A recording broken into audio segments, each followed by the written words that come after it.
All right, and it looks like we're live. So, good evening, everybody. This is Aaron Karsten with Role Playing Public Radio, and I didn't say railery this time, so I'm very proud of myself.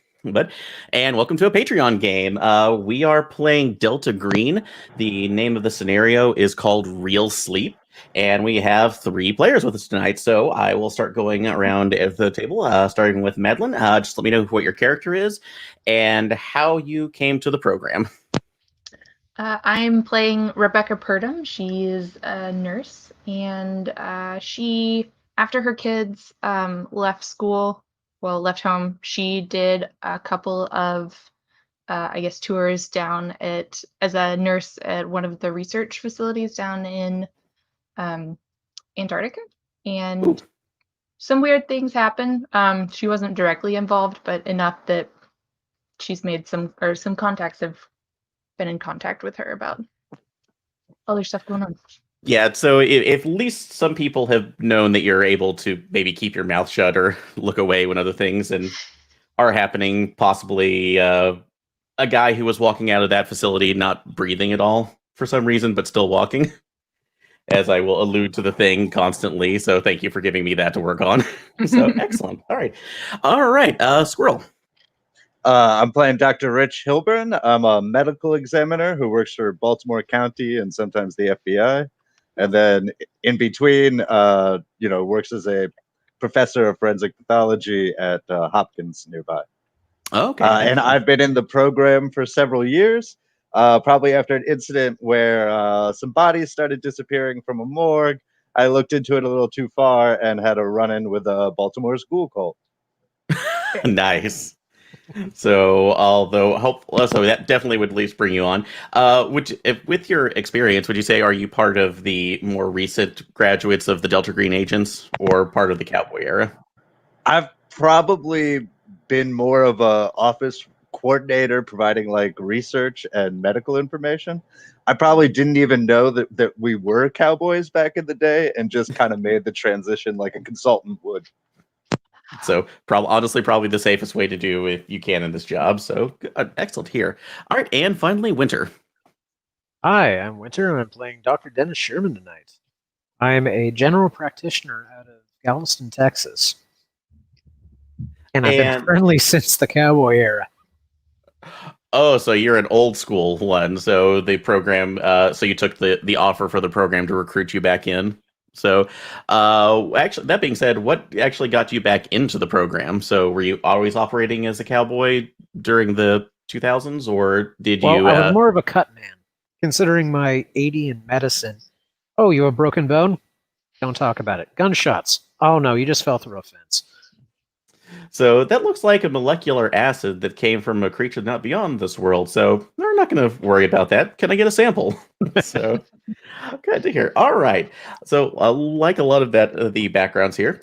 Well, all of you have received a call. It is actually the late part of of December, that there is a potential concern with an agent, or actually in this case, an asset that has been relocated in the Sacramento, California area. The name of the asset is Calvin Harrington. He is a data analyst specifically for risk, that ended up disappearing almost about a month ago. No one knew where he went. It was a concern that he might have been captured by somebody for intelligence, but he ended up reappearing in the Yosemite National Park about 2 weeks back by a couple of hikers. He looked pretty worse for wear for the most part. They tried to they assumed that he had gotten lost up there and was just incoherent because of lack of water or possible exposure, but he ended up attacking them and trying to run off back to the woods. But thankfully, at least for the hikers, he pretty much collapsed because he was completely completely out of it. When the paramedics came to get him, they found that he was suffering from severe sleep deprivation, specifically REM sleep deprivation, and was assumed to be hallucinating. He kept repeating several phrases, specifically, I have to keep into the shadows, he will see me, the voices will not stop speaking. Now, this is incredibly strange because that's like every other psychological profile that's been given to Mr. Harrington prior to this did not note any kind of issues with hallucinations. He had no drugs in his systems or anything that would have possibly set this. And the nature of the hallucinations was almost akin to at least onset schizophrenia, which he had not been, that's like, had diagnosed with through his life. This man is already in his early 40s. So it is a definite concern. You are all being brought in specifically in relation to a piece of information that was found on him, which was a brochure for a program called program called Real Sleep that was put on by the program. Oh, let me see if I can find it and remember what I actually wrote today. So the Serenity Rest Sleep Study, which is looks like to be some sort of medical commune that is just outside of Sacramento in one of the other communities of Willow Springs. Now, by first looks of it and the information that you've been given, it's like just seems to be what you would assume right now to be a fly-by-night sleep study program that seems to be claiming that they can cure all sorts of issues of insomnia. But looking into it a little bit further, it became more of a concern for the program, as Mr. Harrington was not the only DG asset that seems to have had contact with it. There have been other people who have been able to come across the area, have come across this program and left without any concern. So that makes it even more of an issue because we don't know what kind of information about assets, green boxes, files that have maybe leaked to this place. This could be a security risk. So all of you have been flown into Sacramento. You've been given a hotel room and you're meeting with your handler. And I will actually say, Madeline, since you're the first game here, what is the name of your handler? Deborah. Deborah. Okay, Agent Deborah. So you all meet Deborah in one of the other conference rooms, who provides you with the general information about this. You are being brought, you have been all given covers to be able to infiltrate this sleep study. For this, we have 2 medical professionals that can go in there and 1 patient, somebody who will be suffering from some bit of insomnia or other sleep malady. You have files of all of the other doctors. It's not a huge staff. It's only about 40 people total in the area. And the actual facility is a retrofitted roadside motel that have all the buildings interlinked and cabins that are being utilized as the actual sleep study pods. So, and as for patient base, there's only about maybe 10 to 15. So you're only going to be dealing with maybe 55 people total on the area. So, but you have all the information for at least some of the people you're looking to. Do you have any general questions for Deborah?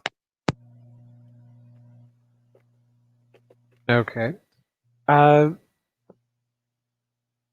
People on staff, do they have any, I don't want to say outstanding warrants, but any criminal history, anything like that? Let's see. Do you have, let's take a look at some skills here. What is your law or sig int scores? I deal with wounds, not the law. Okay.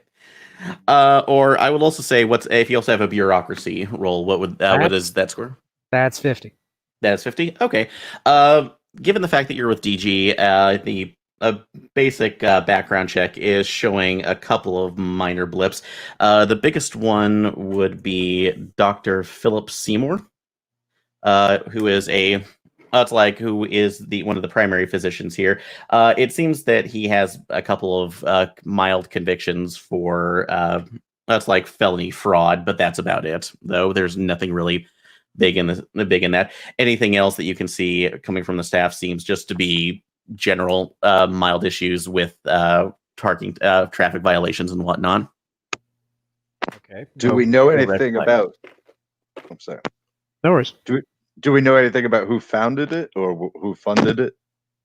Funding seems to have come. It's like, at least from what you can tell right now, it's primarily coming out of Dr. Seymour. However, that would probably be another research role to see if you could find anything. I know that they had mentioned for if you want to do research through computer science, that could be another one. Looking up line, or a successful bureaucracy role could start finding some things. I could do bureaucracy. I got that at 50. Mm-hmm.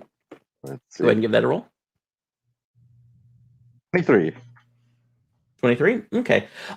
It's nothing that you can really see that's concrete, but it looks like most of the funding right now is coming from an overseas collective called called Morpheus. So that could be a little bit of a concern right now, but that's the only information that you can specifically bring up right now. More than likely, it's probably a shell company.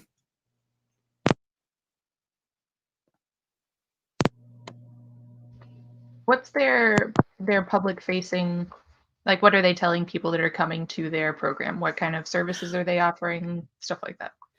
The big one that they're offering is curing of insomnia too. They do offer some therapy services, primarily through different like CBT or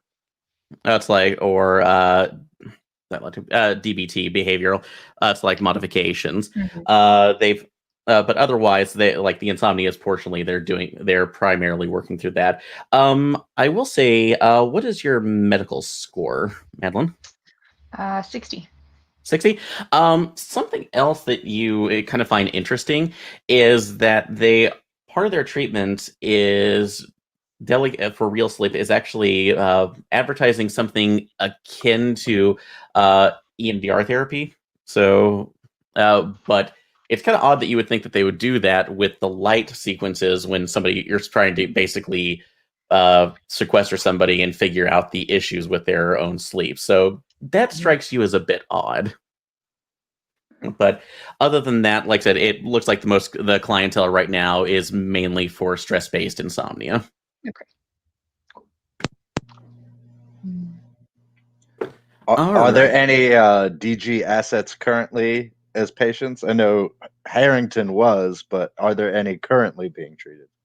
As far as Agent Deborah can tell, no. So everyone else who had been on that list is currently off of it.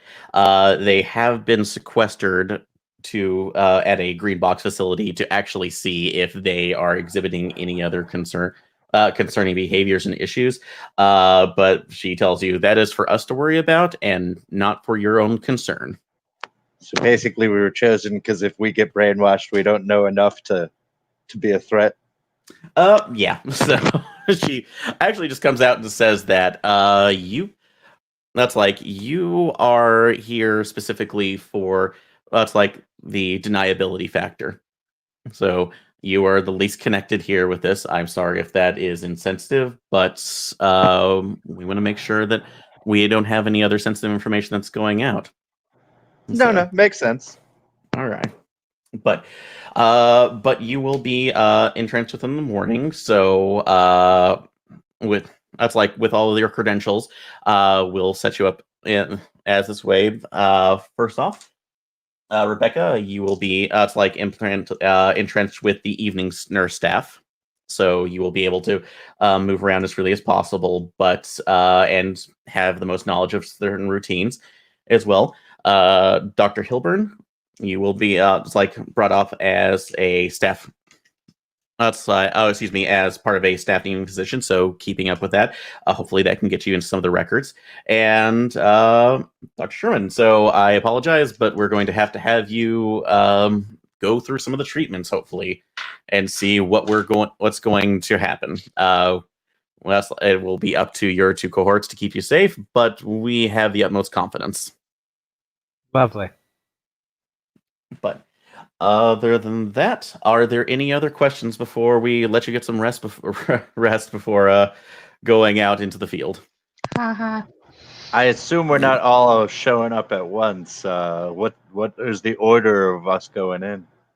That will be completely up to you. So with that. Presumably, staff would want to probably come in before the patient. And so, I will say that Sherman, you have a you have a appointment time that is that will be around 10 p.m. that evening, since they'll want to process you and then see about getting you into a room for analysis. Am I going in under my own name? That will be. There are all is assumed all pseudonyms are provided for you, so there are paperwork to go forward. So you can Good. choose whichever name you want. So Good deal. There'll be a name. yes, so that is my other one. It's like, yes, please choose a name right now. We don't want to burn you this quickly. So all right. But other than that, any other questions? Okay. If that's the case, we'll do. Dr. Hilburn, can you stay behind for a second? Yeah, certainly. No problem. We just have to get some other pleasantries and documents out of the way. But good luck. You do have, as part of your kits, you do all have burner phones, and for communication, those are only in an extraction situation, which means that if there is no other information to be gained, and you are in severe danger. So, but as that's like Rebecca and Dennis leaves. Deborah turns around to you. I didn't want to mention this to the others, given their status is probably more analysts in this case. But we do have a potential asset that we would like you to look in while you're there. Oh, and what is that? How familiar are you with the organization's background? I mean, I've been consulting on projects for years, but I've never really known how high up or what direction anything goes. Okay. So that's like, are you familiar with the organization called Pisces? So, and what, let's see. I will say for that, you can either do, if it depends on your intelligence, that can be an opposed intelligence skill, or what's your SIGINT roll? 0 SIGINT, so it would have to be intelligence. Yeah, so go ahead and just roll on that to see what you have. 17 out of 85. 85. Okay, yeah. So without the SIGINT roll, are familiar with the name. You've heard that rolled around every once in a while, but you're not sure. Other than you've heard that was related towards possible British intelligence. I know it has something to do with our allies over in England, but a little more than that. Yes. So that it's like Pisces, unfortunately, as an active organization, has been defunct for a while. They are currently kind of in a state like Delta Green was before the 2010s. Currently, then we were able to come back into the good graces of the government. The problem that we're considering here is that the person there is a confirmed former member of Pisces. We do not know why they would be here, other than the fact that, again, they may just be seeking treatment for potential psychological traumas. That's like in their own field. But the biggest concern that we're worried about is that this person is old enough to no longer. That's like longer Delta Green secrets. That is been brought to the attention of ACEL. If you were, that's like during your stay, we would like you to look in on this person, see what they're, what they are currently being treated for, and see if they are in a position to possibly be extracted if necessary. Now, look in. You want me to extract them, not eliminate them, right? We understand that everybody here is not in a position that's like where they should be killing anybody, but that being the case, we feel that the information that they are providing would be far more beneficial to us. So elimination is only a consideration if there are no other options. Got it. Keep the syringe of potassium just on the side. Thank you so much. So, all right. So Agent Deborah lets you go. And you are let in for the night. So, fast forward. So, everybody else, after a good night's sleep, you. Oh, Okay. Wait, what was the name of the I was asset? just gonna say. The asset. So, yep, I was actually writing that down. The name of that asset is Niles Morgan. Got it. Very British. All right. So that being said, if I know that we have given you some other the basic equipment for just burner stuff, is anyone else wanting to try for equipment or have a request for equipment before we get started? I mean, Rebecca would probably just bring like kind of your standard medical duffel bag. Catching that. So yeah, that's fair enough too. So this is mainly for just if hey, there's a green box. If there's a gun that has a serial number filed off, sure. So Just that. a fake, fake credentials to cover, And since I am a professional and I don't want it to be tracked back to me, just like a doctor, professor sim or something. Okay, yep, that actually would be that will be part of your standard kit, so you don't have to worry about that. However, if you're needing to back that up, you will need to lie your ass off. So that Got it. That's why I as got per the the persuade. norm. Okay, yep, that should be the case then. All right. So that being said, Sherman, anything else you were needing before we move on to the next part? Corroborative ID. Cooperative ID. Okay, yes. So your papers to be able to go Yep. in. Yes. Yeah, that's again all is provided to. So persuading is going to that's like you have your documentation, you have your initial intake paperwork that you've brought in with, so and recommendations from another doctor. So you have everything else that you should be Perfect. fine with. Okay. Also, All right. my fake name is Bob Frazier. Bob Frazier. Bob Frazier.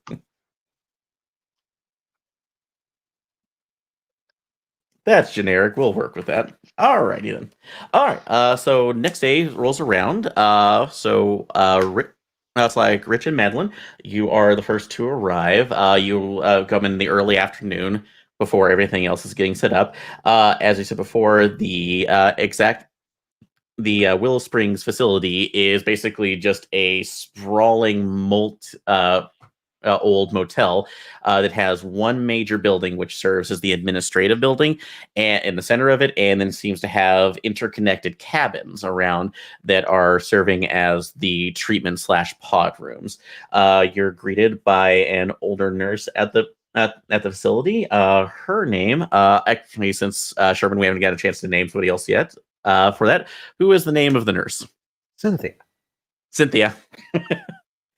So older, that's like lady in her 60s, very straight white hair, but very friendly, just looks up. Yes, so can I help you? Hi, yes, I'm Rebecca Purdom. I'm here starting as a well, I've been a nurse for a while, but new hire this evening. Oh, you're the new night shift observer. So, yes, thank you so much. Oh, good, wonderful to meet you too. It's, we just lost our last nurse to a higher paying job, of course, which, so it's like I know the bigger hospitals are taking everybody else, but I'm glad that we can have somebody for our patients here. You're gonna want to go down the hall off. That's like to the main break room. You should meet. That's like. Sorry, I know I'm Cynthia, but we actually have a Cindy here. She's about Okay. 20 years younger than me, but she's so try not to get us confused. But she will get you orientated with everything else that you need to that's like work on for the night. And Doctor, she is looking. Hi, Looking yes, I guess you guys must be expanding. I'm also starting today. Dr. David Tennant.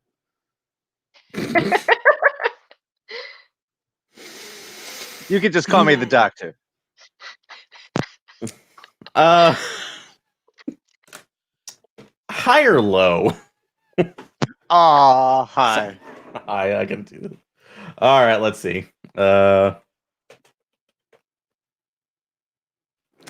She just kind of gives you a blank stare, like, okay. So, with that, yes. So I understand that you're. I get that all the time. It's just a coincidence. You know that Michael Bolton scene from Office Space? That's basically my life.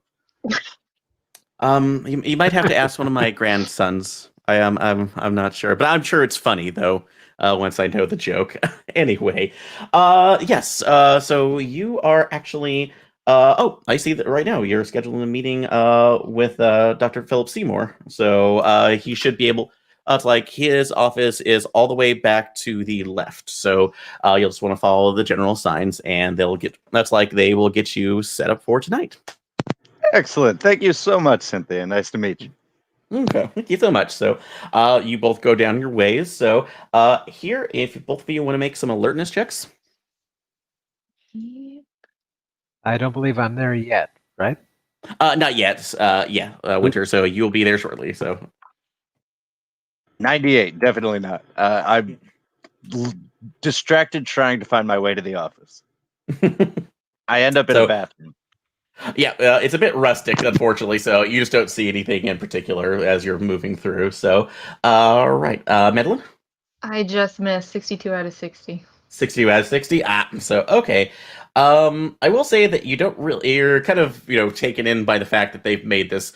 The best way you can almost describe it is it's like upscale drug treatment retreat almost in its style, though. Nice. And it looks very nice. There's a lot of mineral water or like sort of fruit water dispensers somewhere. It looks like you'll see a couple people in bathrobes.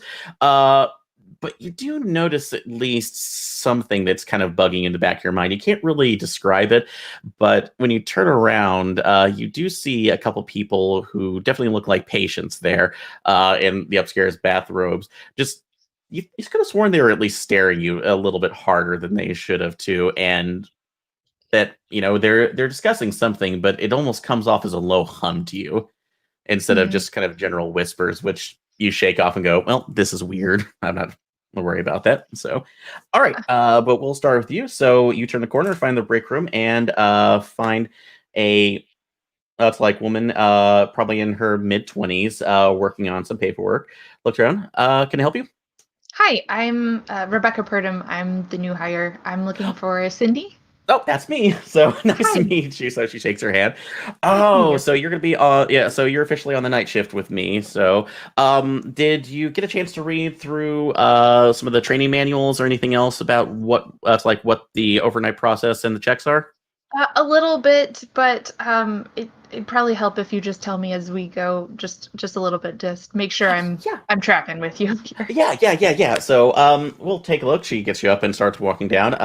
So most of the things right now, she gives you directions going around each area, mainly that, that's like once we're setting up the patients of the night, you'll go to their specific cabins, make sure that they have everything else for, that's like monitoring blood pressure, that's like oxygen, pulse, anything else they're tracking. It's a little bit odd that you find because they're tracking a lot more than what you would almost consider with some of the sleep studies. They do have a couple rooms for people who are on CPAP machines and other things to get more of a reading on that. But she said also, it's like you'll have to also watch for some of the monitoring of the video equipment because we have to make sure that the footage is continuously rolling for the patient. And so, which strikes you a little bit odd when she says that, because obviously she shows you the control room where you'll be watching them and being able to go back to them if you see there's an emergency or some issue. But it's odd that she said footage that you'll be showing the patients. So, so are we giving them like calming like waterfall scenes or like nice cool glacier? Like what kind of stuff are we showing them while they're here? Oh, so I know this is gonna sound weird, but we're not actually allowed to watch that. So it's I usually it's not supposed to say anything about that before you've had the agreements that you're signed to, which by the way dumps a block of an NDA in your hand. Thank you. Oh, this is what we're. The thing is that we're not supposed to, everything that's showing right there to them is apparently personalized. That's why they go through what they call an intense psychological profile with doctors who seem to craft audio-visual experience. We don't ever see that. It's pumped into them directly, and she actually takes you out to one of the other cabins to get you acquainted with it. And you see that each bed, along with the it's like vitals monitoring station, seems to have what looks like a very antiquated VR setup, for lack of a better term. That it's not what you would always consider a modern one. It looks like a blocky chunk of headgear with two possible small CRT monitors that are in here. That is attached to what looks like a VCR. Oh gosh. So extremely personalized then for each patient. Okay. Yes. So Wild. I know this stuff looks ridiculous, but honestly, if it weren't for the fact that I've seen people who would toss and turn and scream at night go quiet and peaceful, not like dead, obviously, but just that Obviously.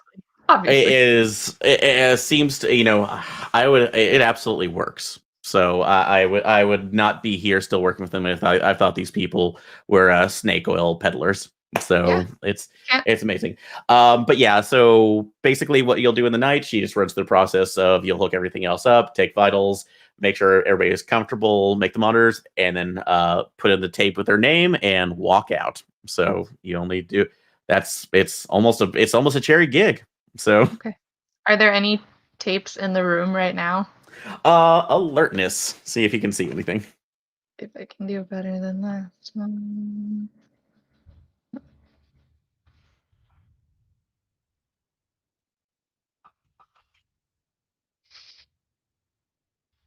No, 92.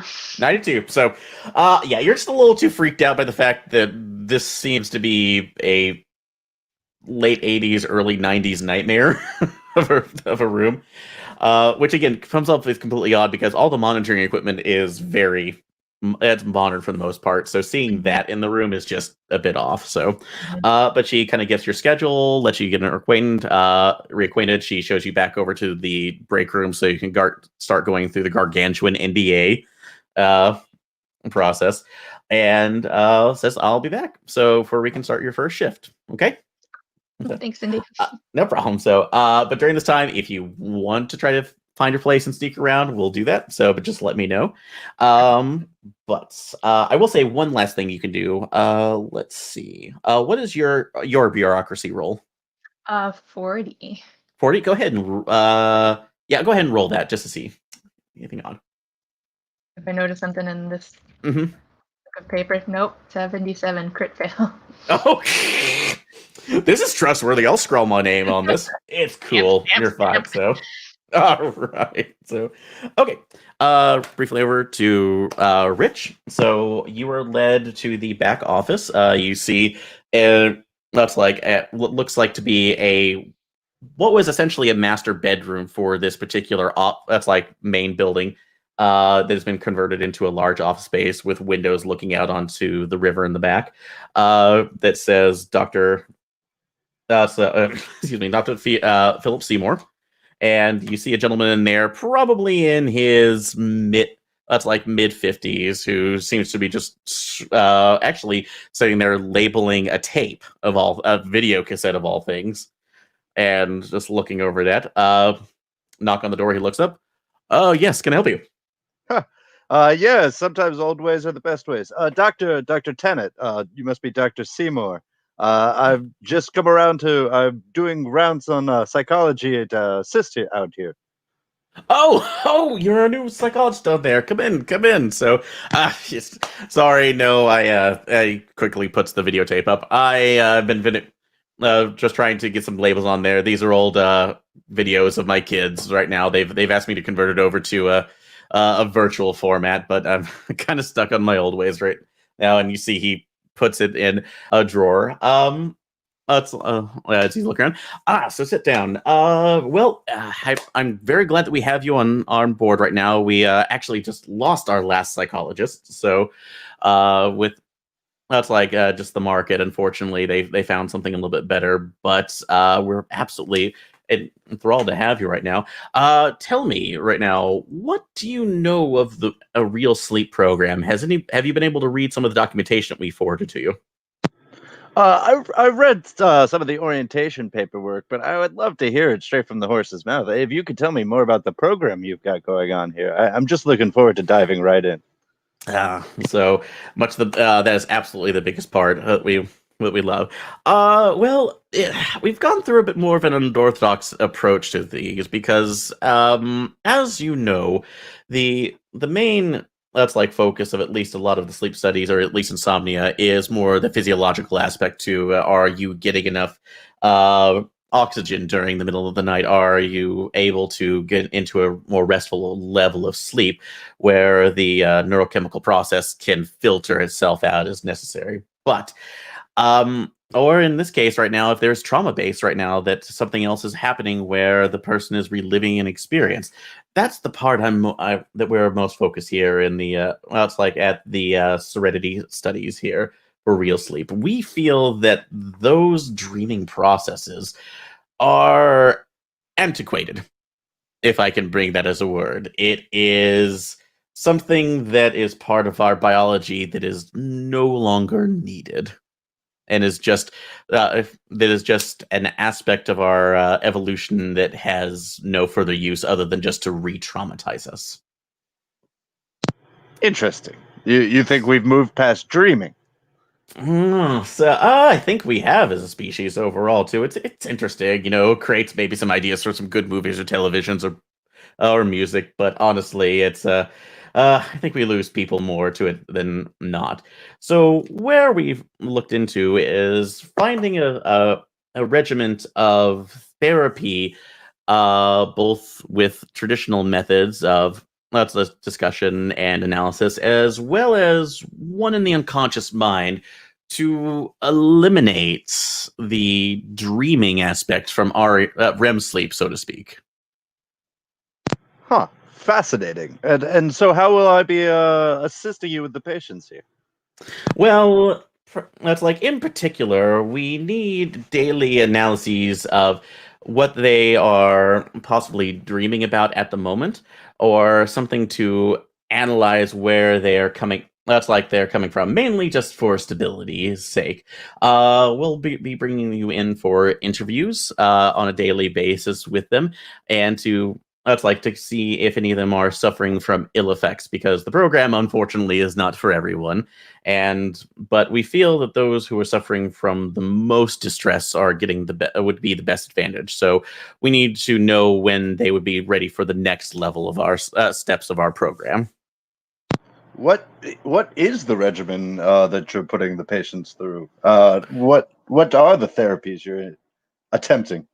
Well, the primary one is a induced state through one of our. It's like one of the programs. It's we basically bombard them with some subconsciously with some images and sounds to that's like induce the dreamless state, so to speak. Hopefully, that will be that's like that's like the key to keeping them in a stable mindset. Now, you could definitely roll psychology or medicine for this one if you'd like. Or It's even definitely if you gonna have a have to be biology. medicine. I screwed up in claiming to be a biology. Yeah. They're biology and medicine the same, so I'll just do one of those. Okay. Definitely What are your not a actually? psychologist. What are your Uh, scores of both of those? Sorry. biology is 60 and medicine is 60 as well. I got Okay. 49. 49. Okay. So I would say without the rolls, first off, when you hear that, your bullshit alarms start going off immediately. So Oh yeah, I had that without even having medicine myself. yeah, so that is it for it. But also with the further biology, yeah, severe REM sleep deprivation is would induce some of the issues that we're seeing within Calvin Harrington specifically. So this is starting to ring bells, warning bells for you all over the place. In particularly too, if this is not something to possibly coerce information from other people in that's like a possible through a possible psychotic break. Yeah, this is looking way more real now as it's going through. Yeah, it's So clearly based on the research out of that small clinic in Guantanamo. So possibly so, but yeah, he just continues to rant and rave all about that's like the process here as well. When you do ask about the specifics, he says he gives you a listing, actually shows you slides of all things of it's like what of the apparatus that is used for inducing the streams, which you see the exact same that's like antiquated VR device that Rebecca was shown. So this is just coming off as even odder to you. Does he even have a computer on his desk, or is everything kind of old school tech?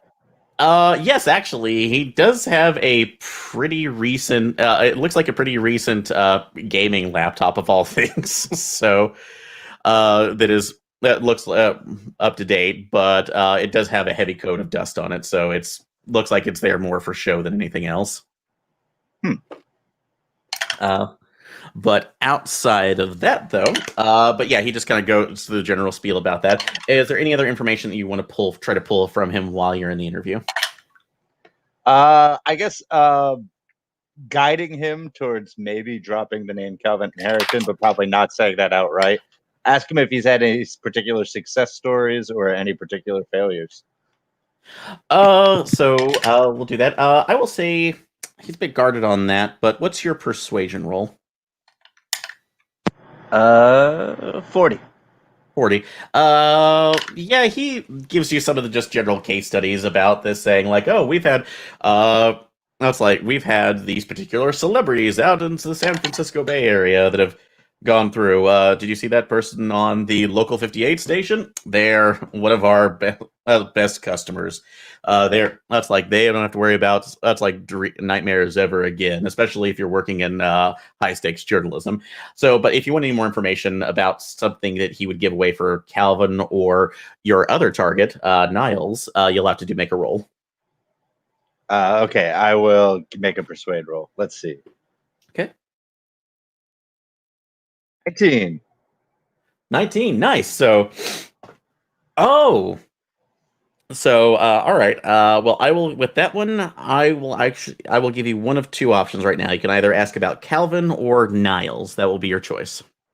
Oh, both missions. I'll go with Calvin because I'd have no reason to know about Niles. And so, wait, out of interest, did the Calvin stuff make the paper?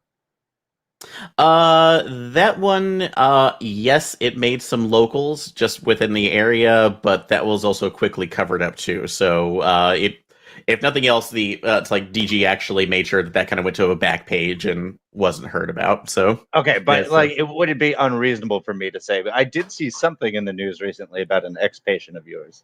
Nope, that's not unreasonable at all. So okay, then yeah, I'll go for Calvin. Ask him about Calvin. So, all right. Yeah, you see, it's interesting when you mention that because you see his face drop just a little bit too.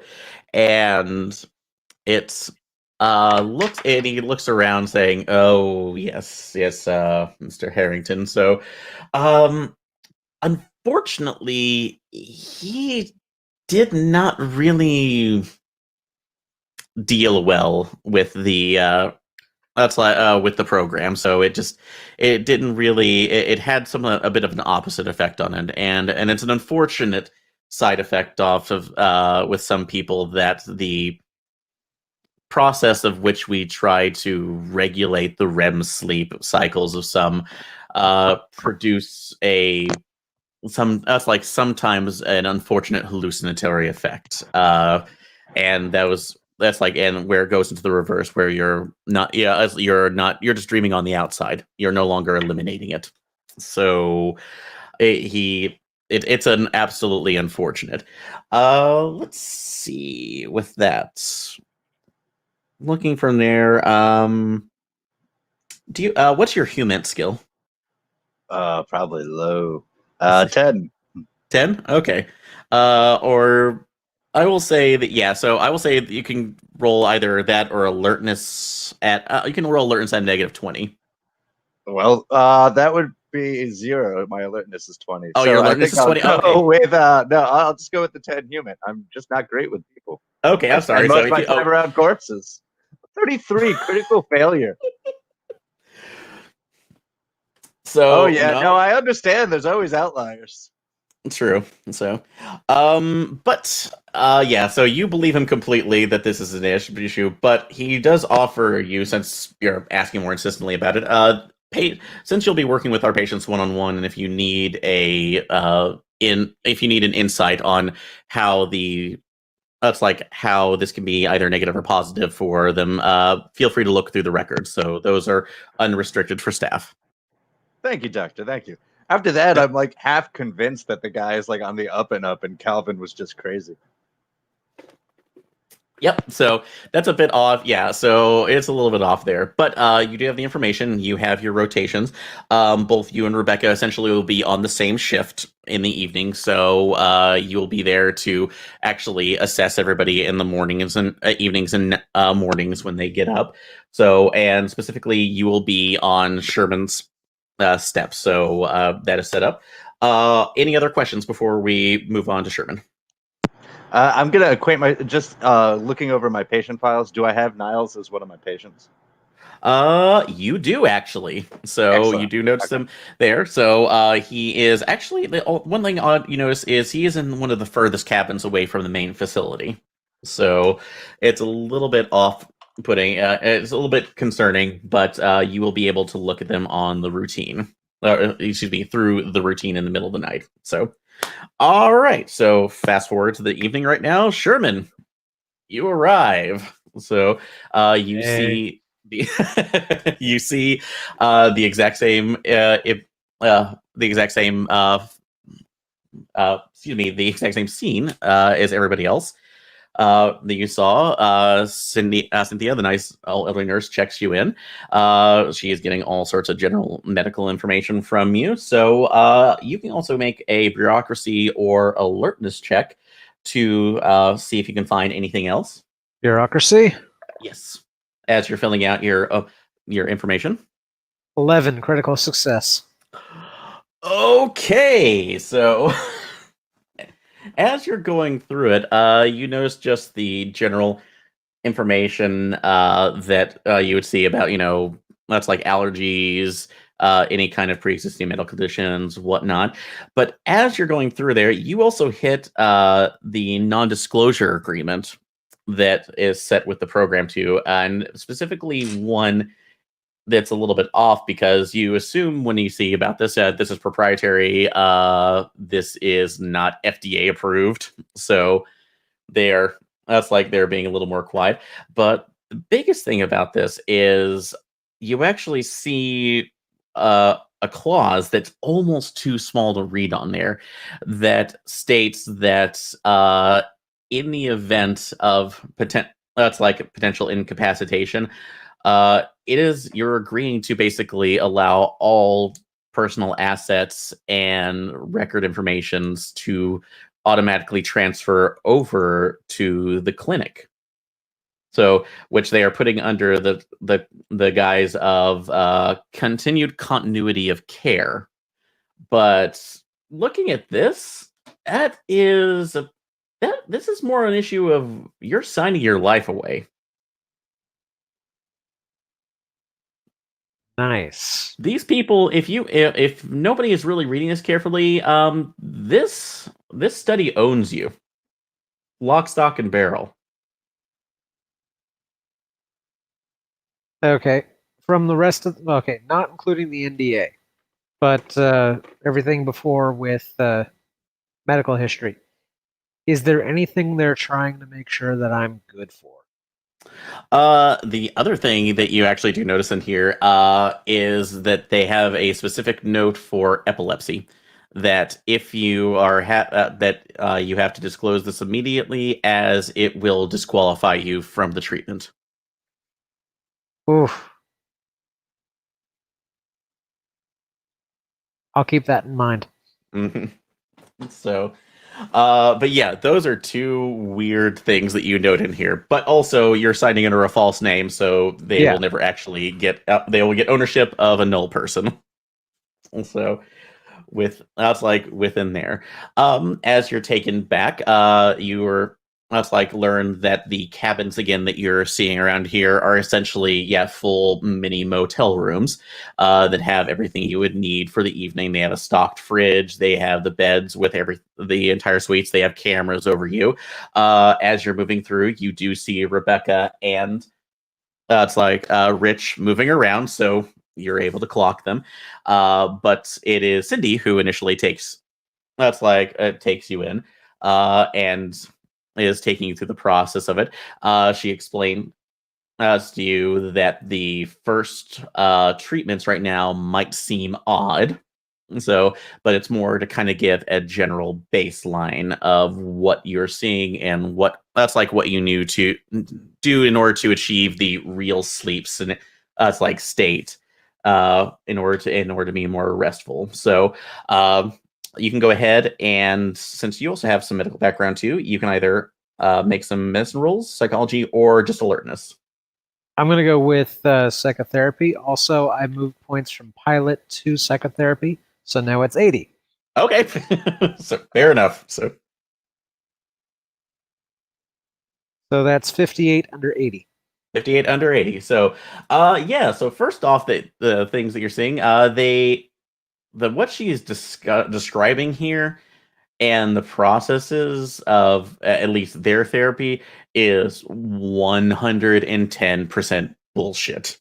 So this this is the worst late night infomercial for being able to cure cure all of your ills. So this is really disconcerting here that they would is selling it this much, especially with apparently the money that they are raking in, or at least the clientele that you're seeing. I will. And as I will say, as an additional bonus, since you're passing by, you're seeing some of the other patients who are going to their rooms. If you didn't know better, you would almost think that they were in a fugue state. That as you're watching them through, most of the other people who they say who've been in the program for weeks are just moving through the motions, and a couple of them your nurse thinks you're still moving with her. You obviously see them bump into a wall a little bit, and then try to shake it off before moving on into their room. So, yeah, this is obviously really off. Barbara's not getting a Christmas card this year. So, but they get you settled in to your room. It's probably about maybe 9 p.m. So they're going to start the study here in about a couple hours. You can make contact. So you're not supposed to move out of the room too, since they have you. But if you want to, I'll say you have all ways to get a hold of each other. Since you're going through there. So is there anything else as a group you want to examine while talking to each other? I guess after our info dump, I'm going to give Dennis the instructions to try to contact all the patients are kind of they're all in their own cabins, right? Never mind. Yes. So, yeah, essentially you have the main building and walkways to all the different cabins. So, and there are a total about 10 cabins in all. I'll just basically tell Dennis, hey, if you can disable whatever your headgear is somehow, might be a good idea. Okay. So yeah, that Rebecca informs you about that. So, and you do see in your room what looks like to be a retrofitted virtual boy. So I'm going to tell Dennis also that I'll probably be the psychologist debriefing with him and giving him his therapies. So I'll need him to tell me everything about the treatments that he experiences. All right. Well, there is a different side. Oh wait, you're the state coordinator. So yep, you'll go in there and just ramble off a little bit on there. I will say that the cameras are on. You actually don't need a roll for this. The alertness. You see that the cameras are always on in the room, so you're being observed. So to be able to make sure that no one else is watching you while you're at least poking around with that, I would need either. I will say a computer sciences role from somebody to switch it up, the footage. or I would say or criminology roll to see if you can basically switch out the footage for that.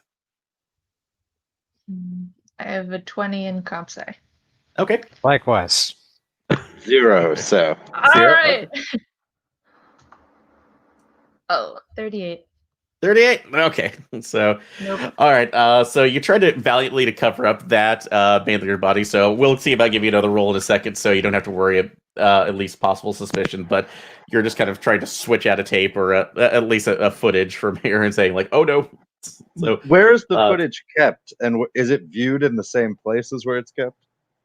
Yes, so it's all going to a main server bank. That actually is pretty high. That is actually fairly high tech again for what you've seen. That is in the main nurses observation station. So there's a room dedicated to viewing all the different rooms, and there are about 3 other nurses there during that time, including Rebecca, who are looking over different patients. Okay. So, but I will say that you will give another chance to kind of cover for them as well. Let's see. So right now, you notice that the equipment there doesn't seem to be a tape in the room yet. So that is there. But if you want to make any rolls on the equipment herself or just alertness checks in the room to see if you find anything else. Okay. I'm going to go with alert. Actually, can I use search instead? Absolutely. Yes. If you have Cool. that, go for it. 60. 60. Knock Got die. 89. it. Okay. I'm assuming is that a failure? Yeah, that is a failure. Gotcha. So, yep, you try to get everything else up and down, but you really can't pull anything else as necessary from here. So it's just, the equipment itself, again, it looks just like an antiquated tape deck that we can tape to a virtual point for some reason. You have that's like, it looks just off there. I'm actually so confused. I think it might be an 8-track. Well, it's interesting to do some programming through a Mobius strip, so that's not a bad idea. I will say though, just with the 60 though, as you're looking through your room specifically, Sherman, you do notice that the bed itself, you didn't see that before, but because it's just a hospital bed that they can actually wheel out if necessary. But when you're pulling up the railings, it looks like they have some mild scratches that are put into it. So off to and not where you assume where it would be scraping off against a side of a wall or something, but literally on the hand itself, like something raked across it, and that they either tried to buff or paint out, but not so successfully. About hand height? About hand height too. Yeah, it looks like it would be. It would be at least where somebody would be pulling it up in order to wheel it out. Oh boy. Yep. Is there a call button he has in there if he needs to like call a nurse for something? Absolutely, yes. All of that. Yeah, they have that, and they have the mics also set as available. So yeah, they have to look like they're on the up and up. Yeah, hopefully it works. Yeah, actually, I will say that you can go ahead. You can go ahead and check that right now if you want to. Seems to be working, and Rebecca, you hear going off, which catches the couple eye of your coworkers. So, but there. Can we help you? Yeah. Sorry, I just wanted to make sure the button was working. Looks like we're all good. Yay. All right. So, but yeah. So as far as you can tell, that's about it here. I will say though, depending on how you want to keep the OPSEC here, Rich, you do have your rounds. And you can make excuses to take other people with you. It's like you still have to go see Niles at some point, since he is the last on your area. I mean, I guess if I can, Rebecca, do you have any psychology, human skills? I have 60 in human, but I only have 20 in psychology. Okay. I'll bring you along as like we're both learning about the rounds so that you can accompany me so we can learn. Yeah. Learn together. Just by ourselves, with nobody that knows what they're doing. Hey, it's the best trade. Sounds good. Sounds good. All right, excellent. All right, so you'll wander over to here. Sherman, before we go there, you technically can move around the rest of the facility because you are like given snacks and other things to kind of keep yourself in there. But they do have like a small employee commissary, a little commissary that you can go get food at if you want to. So, are you going to try to go there or just stick to where you are at the moment? I am going to go to the commissary. Okay. So you walk up there and you see a couple other patients in there. Most of them, again, are looking way more high class than you. It's for the area. They all have the robes that have been provided by the sleep study, so pretty swanky. Go ahead and make. And you said what was your? You said your alertness was only 20, or do you have a higher one? No, I have it at 40. At 40. Okay. Go ahead and make it to see if you pick up anything unusual.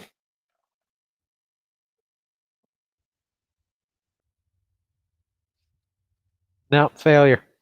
Failure? Okay. And so, Not a critical right. failure, thank fuck. Is it a oh goodness. It was not a failure. It was not a critical failure. Oh, is it not? Okay. So, all right, so I did so that. All right. So yeah, you're just not seeing anything else there, which is a bit of a surprise. But as you sit yourself down, it's mainly that you get a bit of a shock when you feel somebody else touch the back of your shoulder.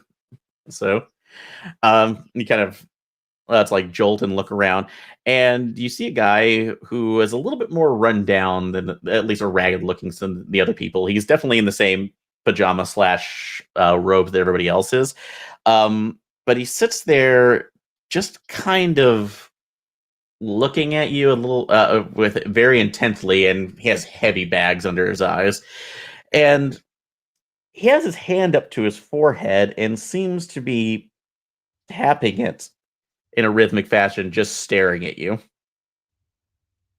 Can I help you?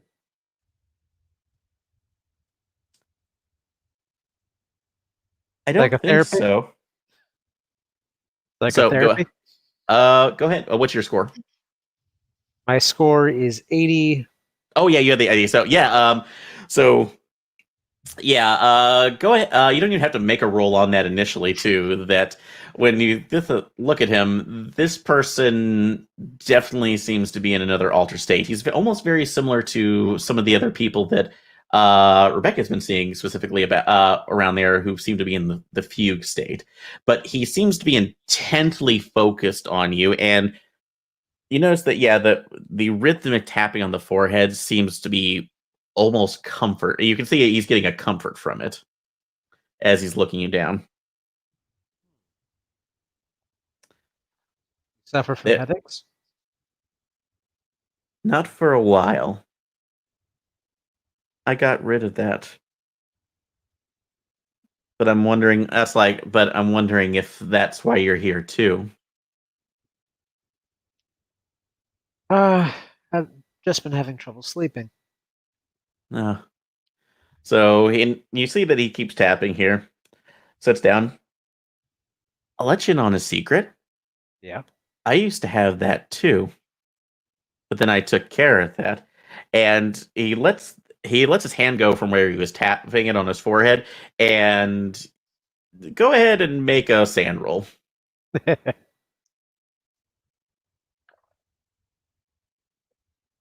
Damn, I rolled a 74. Under 85. Under 85. Okay, so you're fine because at least in your experience, you've seen some people with some pretty gross scars there, and yes, you see that at the top of his forehead, where his hand was covering up, or at least the bangs of his hair, is a pretty wicked scar that looks like something punctured his skull. It divots in a little bit, and it has healed, but it obviously looked like it's something that did not heal properly. Damn, that took care of your headache? Listen, it was a bit extreme, but though I think that this is it was necessary. I think it's necessary for others too here. Where are my manners? Bob Fraser. He just looks at your hand.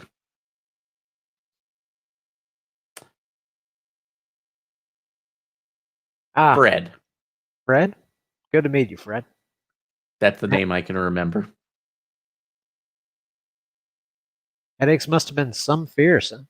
Yeah. Give you a bit of advice. Yeah. So, when they tell you it's not real in the tape, believe it's real. So, because that's what's going to keep you safe. Belief, and he pokes you in the forehead. In yourself. No, good to know. Thank you, Fred. And he just gets up without a word and walks off. So, but you've had an interesting encounter there. So, all right. But as you notice right now, yeah, you see, I will say you don't have to pay for this right now, but once he walks out, you figure that, Fred's interactions with other people would probably get him a bit of attention from the other patients. Yep. No one seems to be paying him any mind. It's like he's floating through the room without it garnering any kind of attention. Good to know. And so, all right then. So back over to Rich and Rebecca. So you are going down through the rounds. You've been able to kind of keep your cover up as pretty well for the most part. But you reach the room for Niles Morgan. You knock on the door, and what appears to be a more elderly British gentleman, probably in his late 50s, opens the door. Oh, is it already time for the pre-vitals? Yes, good evening. I'm Rebecca. I'll be one of your nurses for this evening. This is Dr. Tennant, and we're just coming to kind of get you going for this evening. Come in and look busy adjusting equipment and doing blood pressure and all that stuff. Just as a note, throughout all this, I have no psychology skills. It was the worst lie I ever could have picked. So I just imagine I've been letting Rebecca do everything and just kind of standing there looking like, yes, yes, yes, okay. Well, also, too, if you want to, you can go under Sherman and have that's like basically port things through him. So, what does this mean? So, no. I'm just relying on Rebecca right now. And so I'm going to introduce myself to Niles. Yes, I'm Dr. Tennant, just starting here to assist with the treatments. How do you do today? Oh, fine. So, the us I seem to be progressing through the treatment right now. I've been dreaming less and less. So, last thing I wanted remember at least having the images for was the face of my daughter. So, but she was but they told me that was normal. Those were the images that were really last to go. So ones that were more ingrained into you. Yes, that makes sense. What happened to your daughter, Niles? I'm so sorry to hear that. Nothing. So no, she's still around with us too. It's not. I'm just not supposed to be dreaming about her. What was she called again? What did we name her? I don't know. Can't remember your daughter's name? So I'm an it's like it just I'm an old man right now, and they told me it would be it would be normal. And he seems to kind of reach back for a second and hold his head, but then shakes it. You'll forgive me. They told me that the migraines might be more onset as we were getting near the end of treatment. Have you noticed any other memory loss or difficulty in your day-to-day activities, anything like that? So only slightly. So just but it's mainly just forgetting. It's like certain things, like when I ate or when I was supposed to I was supposed to go to the bathroom at some point, and just kind of that happened. So Sure. it happens. Becca, you at least out of it's like yours for your medical score or biology. This this is reminding you a little bit, frighteningly, his reactions as somebody who might have maybe early onset Alzheimer's or some signs of dementia.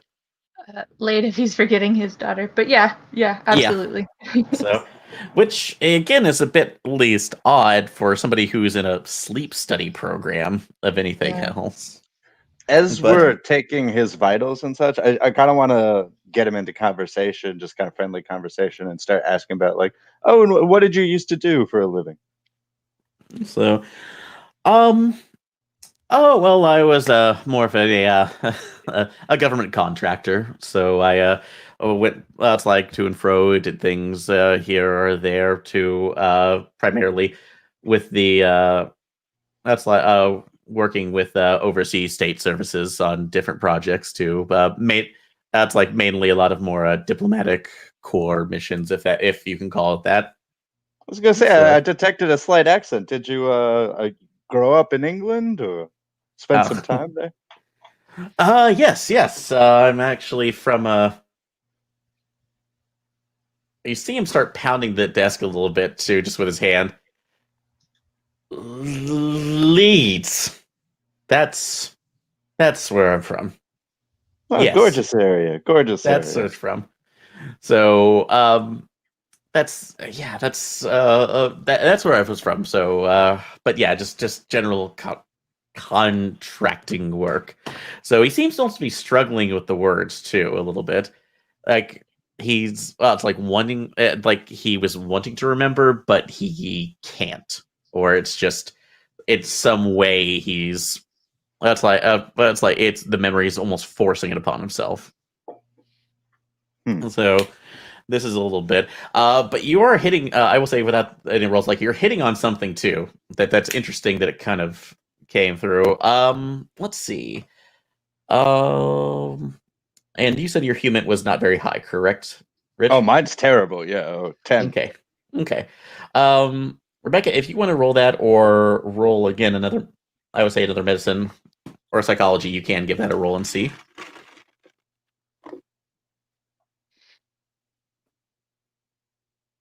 Oh shit. 85 out of 60. 85 out of 60. So nothing. Yeah, there's nothing that you could see outside that would go outside of your initial diagnosis. But the only thing you can really think of right now with somebody in maybe this kind of condition is maybe if there was some general reinforcement for his memory.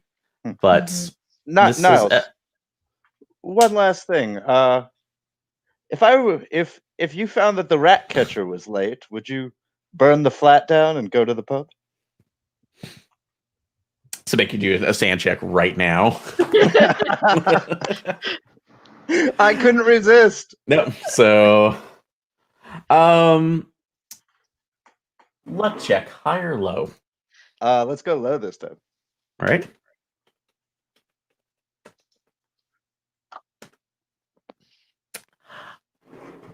So it's like you say that phrase, and you see his eyes go wide for a second, and he actually knocks Rebecca off to the side after getting through, grabs you by the lapels, pushing you against the wall, and his eyes wide. I'm not saying what I'm saying. The tape is taking my mind away. You can't show it to me again. I won't be able to stop it. I'm only able to be safe in my dreams. You understand? He starts slamming you against the wall. Like, I'm only safe in my... And then he collapses. Okay. I'm guessing that's a sand check. So that's absolutely a sand check, so...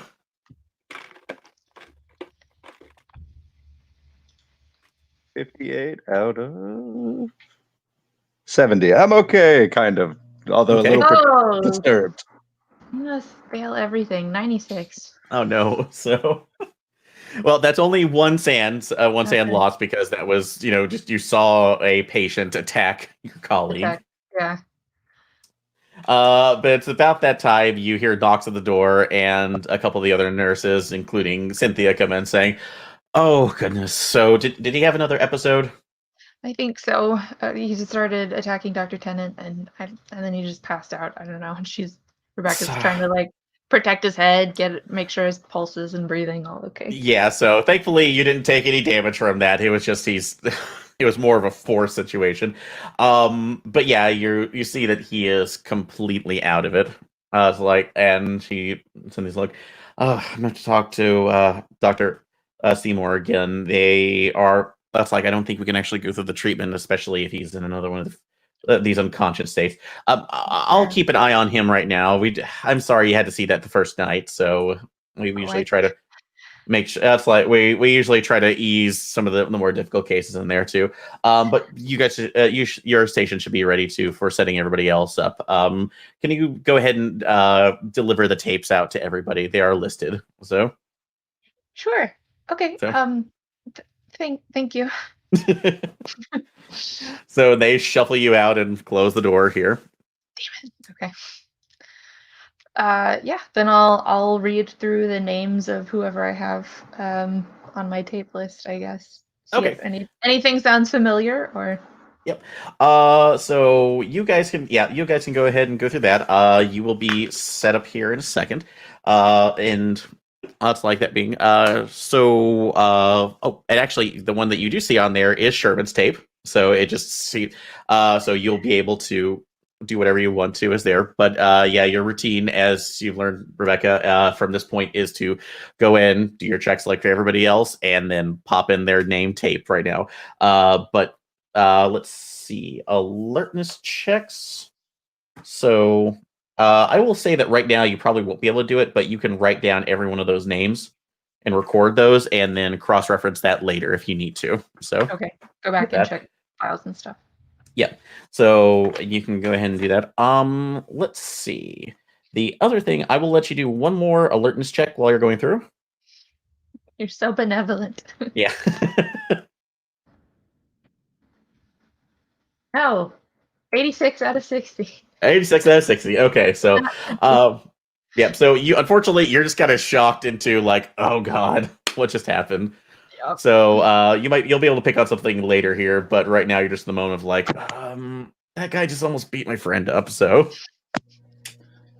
which is in there. So all right. While we're just out of interest, while we're going around, was I still allowed to like be accompanying Rebecca as she's doing this? Absolutely, yes. So basically, you were there doing everything. So yes, if you want to go ahead and make one. Well, do any of the cabinets or file cabinets or any of the doors have magnets that they use to lock or anything like that? Good man. Ooh. I'm going to say, well, I will say they will not be magnets locks, but give me one more luck. I'm going to high or low on one more time. Let's go low. For that, yeah, unfortunately, you're just a bit off. So on that, so no, they are all keyed lock, and you do try a magnet on one of those, and to see if you could possibly be force opened through a way, and they can't. So, but that's like so these are all. I was looking for a way to erase the tapes. I'm yeah, sorry. That's what I was thinking. So no, that's not no. Sorry. Yes, sorry. I apologize. I was for some reason I heard cabinets instead. So yes, absolutely. If you have I will say that is easily an issue with a magnet. You can find one easily and erase those if necessary. So that is not a problem. Well, for now, I'm just going to do Niles unless anybody has any, and Dennis if there's already. Well, thank you. Nope. Then so you were completely good on that. So let's see. So for that's mainly just going to see how well you are able to do that. So I will say that is either a SIGINT or a criminology role to be able to do that. It's mainly just can't for help the but that. quality. Does somebody else have one of those? Nope. Nope. I have 10 in criminology. Me too. At base. Or I will say that you had I will say the computer sciences. I will go ahead and do that as well if you want, just because that could be part of erasing a hard drive as well. So 20. I will kind of allow that as well if somebody wants to roll that. But this is mainly just to determine the effectiveness of it, since it's a last minute.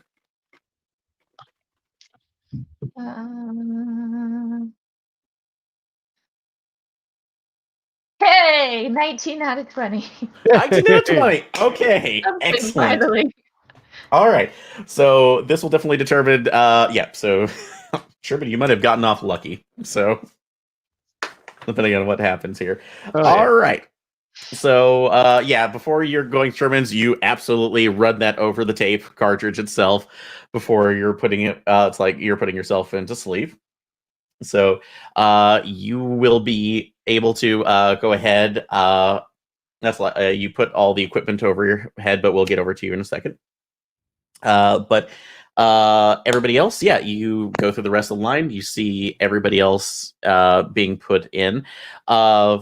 They will, and it's the weird thing too that some of the people, when you do that, for the at least a couple of the others, their pulses and their pulse ox seem to be, in a very low state when they are being going into the sleep, which is a bit odd. So it would definitely go low when you're in sleep, but it seems to be dipping into like some of 40s to 30s.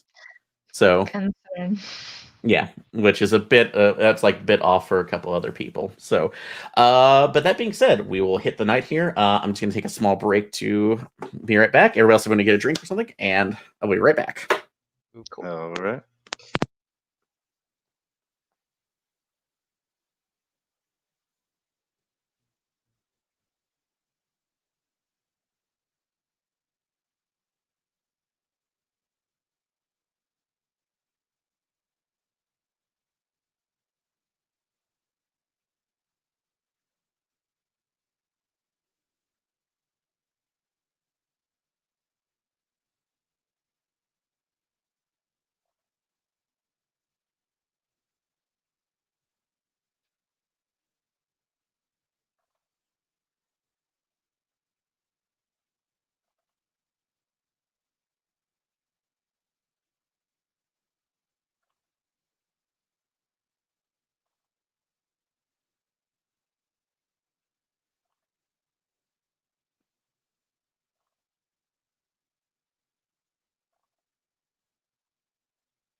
Okay, is everybody back?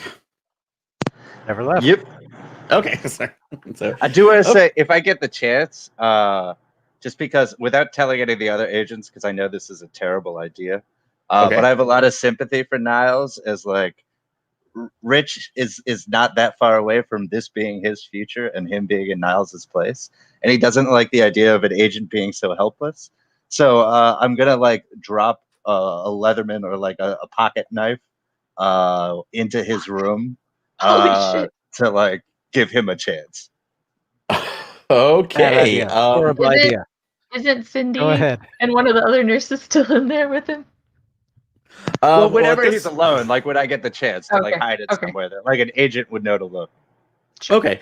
I will say that yeah, that should be that you will get a chance through the first rounds. So if you need to, because everybody else will be going through the rooms, but also monitoring because they don't want to try to open the doors on the cabins if necessary.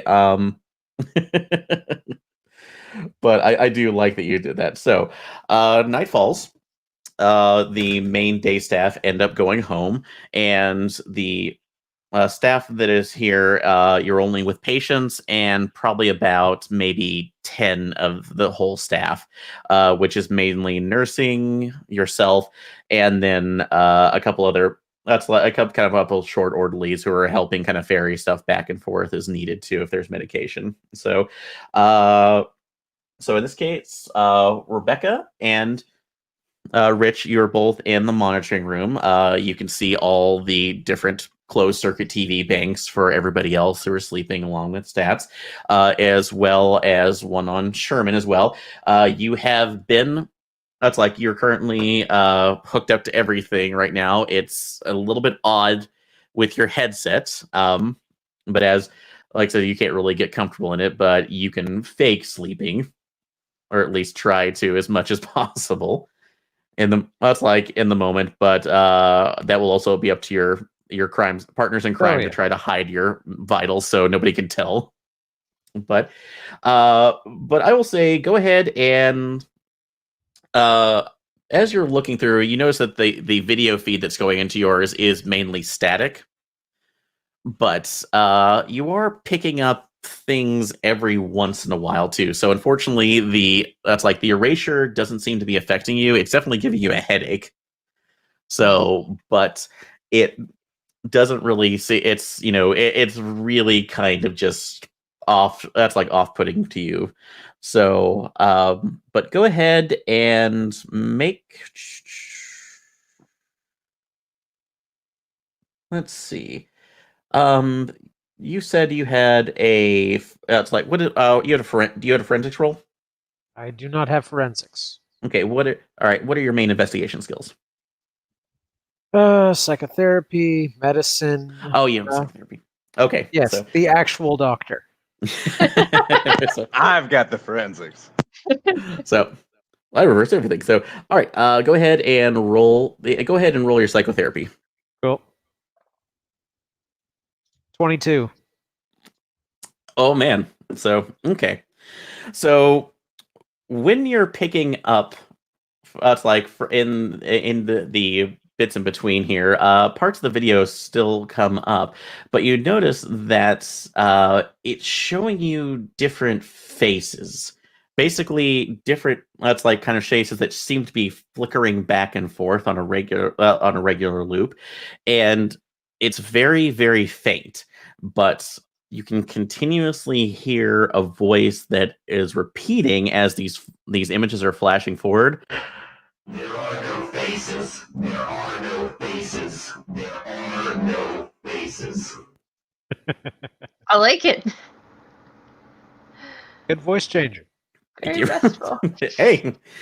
So, and it's like it's almost a little bit. It's like, and as you're concentrating, it's almost overwhelming to the point where you're feeling a bit of a buzz there, and that's when you realize that the buzz is not coming from within the headphones, but you're actually feeling it almost around the back of your head.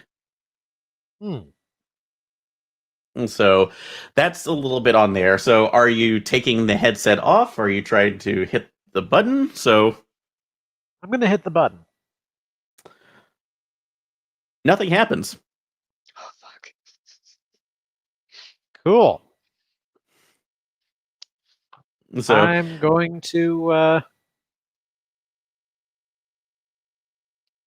medicine at 80. I know what the full and obvious signs of a seizure are, right? Yep, yes, you do. And honestly, it kind of feels like that a little bit. You're having a hard time moving. So you can still move your head around, your arms around a little bit, but it's becoming more of a struggle. Cool. I'm gonna. How is the headset on?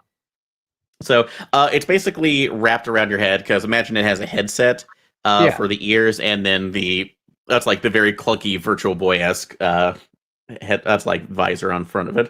So hold on, it's top heavy then, right? Absolutely, yes. So Cool. so it should. So nothing you see should be actually.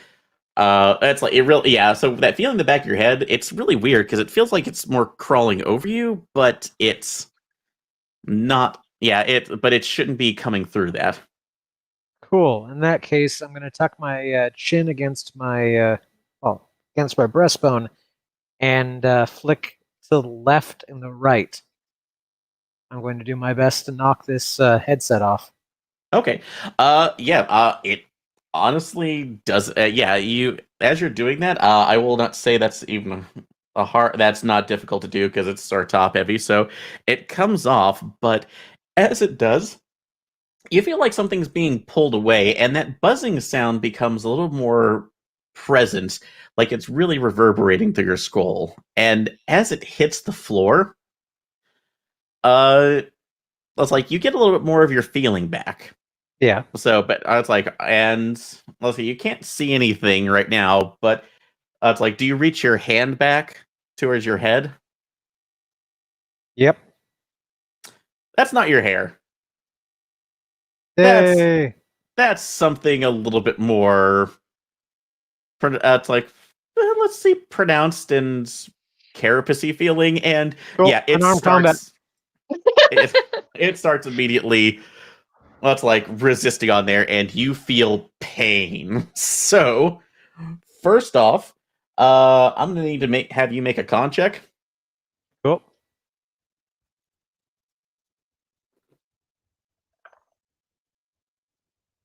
That is 60 under 65. All right, so you managed to resist the overwhelming pain as as you realize something's on your head. You move and either entangled or embedded in there. So you run out and see again what looks like a giant insect, a giant mosquito that just seems to be partway into your head and not. So go ahead and make a sand roll. Cool. 8. 8. All right. So with that,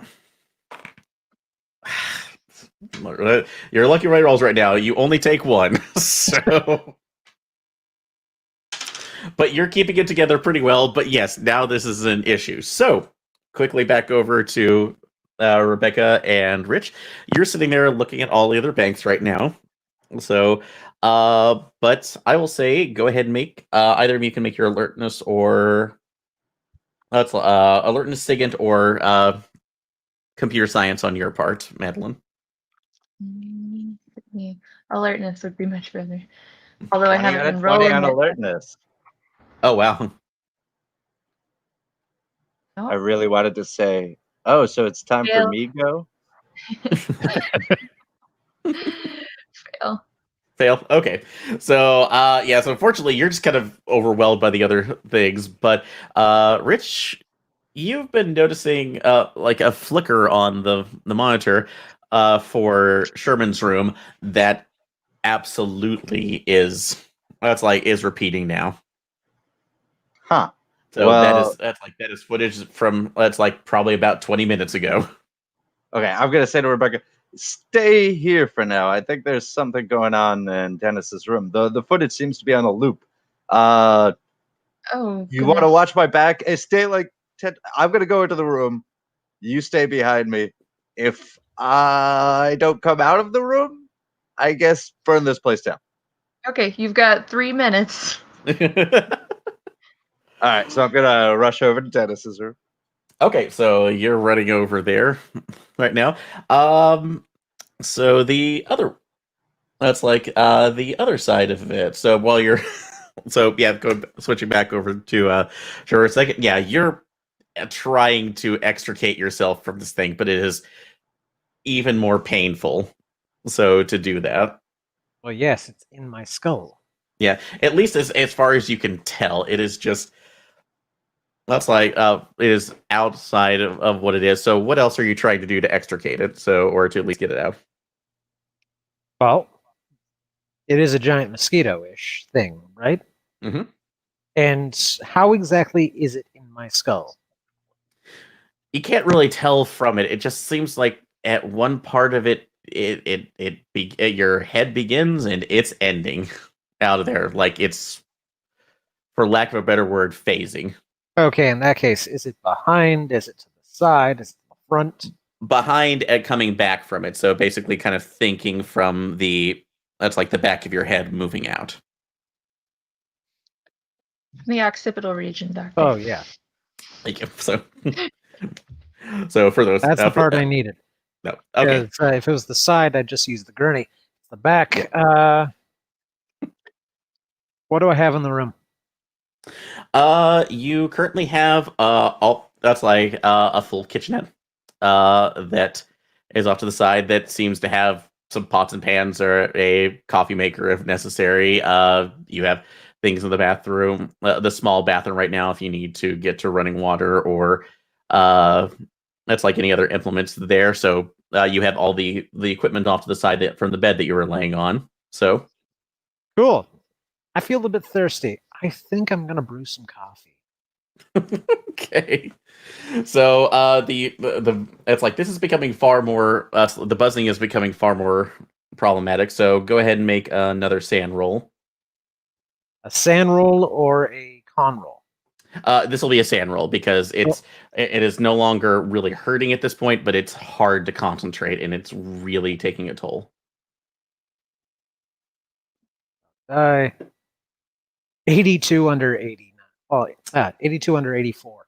82 under 84. Okay, yeah. So that's just going to be another one sand, but it's hard to think about that. So I will say, yeah, that's not another issue. So yeah, you get another tap, or that's like the coffee maker right now. You can, it's like boil that off, and you stick your head underneath there, and I'll think and pour the boiling hot water over the little friend. So yeah, that absolutely is a worse condition there. So it seems to scream, but is absolutely in your head. So now you can take your con check, since this seems to be still good. That's 59 under 65. Very nice. Oh my god. So you're just tanking this. So it's just great. All right. Because of that scream right now, you will take 1 hit point just because it's like it seems to have burst a capillary somewhere. So you definitely can feel that's like blood running a little out of your eye. So but yeah, about that time, that's when Rich runs into the room. Now, did I hear the scream, or is that only in his head? So I think it's in my head and out of my head too. Yeah, you heard that about this, and now you see the insect that just partially ends and is in and out of your cohort's head. So go ahead and make a sand check. Doing that. 49 out of 70. Check? 29 out of 70. All right. So good. So go ahead. You'll just take 1. But this is absolute. Yeah, but you see him trying to run and extricate this thing out of his head. So what are you doing? Dennis, are you okay? Oh my god! I'm having a bad time. Is there like I'm gonna grab a lamp from a table and just try to like beat the thing off of his head. No. Stop. Okay. I guess I'm gonna grab a lamp, run at him as he yells that. I'm gonna be like, okay, what do you want me to do? Break the bulb.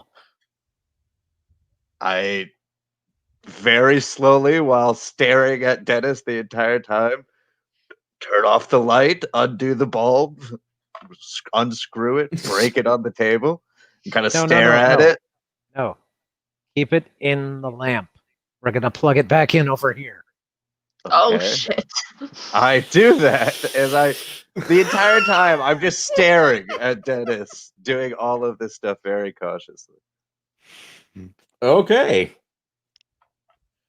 So I'm brain surgery. While they're doing that, I'm just trying to keep an eye on Dennis's vitals, probably, if he's still hooked up to anything after flailing I'm not hooked around. up to anything. I'm well away from that bed. Yeah. would think so. Actually, I will say without making another roll right now, you notice that that's actually something that just comes to your mind. So we'll switch back over to you for a bit, Rebecca. That you see the vitals and along with the video, and now you actually kind of pick up that nothing's changed. Nothing seems to be altered on this. So all of this that you're seeing being ported through here is being doctored. Okay. And as you look around the other ones, because I will say you don't have to do this with your alertness score now. You're noticing all the other rooms, with the exception of of Niles, seems to be the same. That's like the same repeating footage and sensor information. So. Uh, And a couple of the other nurses are not. It's like don't seem to be phased about this all because if I'm not sure if in your case if you've ever been on a sleep study rotation or something, but they're kicked up with a book, looking over it every once in a while or doing something else. Their minds are not on this. Yeah. I'll probably say, I'm gonna head out to the bathroom real quick. I'll be back in just a second. Oh, okay. And So then I'm gonna see if I can find where this footage is coming from, and maybe see if I can find if there's actual footage somewhere. So I don't know if there'd be a server room or an observation room, something like that. Oh, excellent one. So, all right. I will say for that. So you can definitely use your computer science right now if you wanted to see if that could be leading back somewhere, or if you have any other relevant skills specifically for that. So I would say that would be kind of a SIGINT possibly, or I'm trying to think that would be good. Yeah, I would say probably the SIGINT or computer science will be your best bet. So. Well, here goes nothing. Nope, 47 out of 20. 47 out of 20. So, all right. Mainly, this will be a set right now. You know that that's like basically where a server room would be. So, and the closets there, but you're not certain of where that would be leading off. At least where it would be set up right now. So it'll take you right now basically a couple turns to get through that. So no more rolls are necessary. You'll just kind of be searching for that. So, but going back at least to the. Let's do the fight. So, all right. So you have now disassembled and made a pseudo taser. So disassembled and then reassembled for instruction. All right. While I'm pouring boiling hot water just behind my head. Over a sink. Is this another sand check for helplessness? So not quite yet. So we're going to be there in a minute, depending on what happens. So, but I will say, you're trying to psych yourself up for it to at least try to commit yourself to do it. So, okay, bathrobe in mouth. Just try to hit it. Do you want me to do it? My hands are kind of full. So, all right. So now, you go ahead and do that. Go ahead and make that sand roll for helplessness. A 67 out of 69. Do I need to okay make that with roll? shocking my friends? Technically, I'm doing what I can. Yep. So you're fine. So I just need you to make. It's like you're just gonna have to make a con roll to stay conscious here in a second. You hit. It's like, and are you aiming for the insect or for Sherbin himself physically? I guess the insect. All right. Yeah, I didn't specify that. Okay. So, so you hit the insect.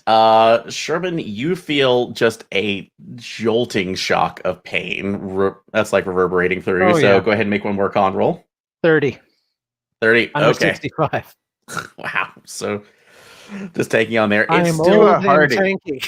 Yeah, thankfully, you're at least taking this, so it's still going to knock off a point of health just because you're feeling everything else seize up. But you That's like, but you suddenly feel at least most of that buzzing subside. Rich, you notice that when you hit the bug right now, that's like the electricity is coursing, but doesn't seem like to be seizing up like you would if something is electrocuted. It's almost loosening up because of the connection. When it connects, you see this bright light that is emanating from it, and it just releases everything and drops to the floor almost as if it's stunned. So thankfully, you have managed to get this thing out of Sherman's head, but it is still in the room. I guess now is when I try to stab it with the thing that I'm holding repeatedly. Oh, yes. All right.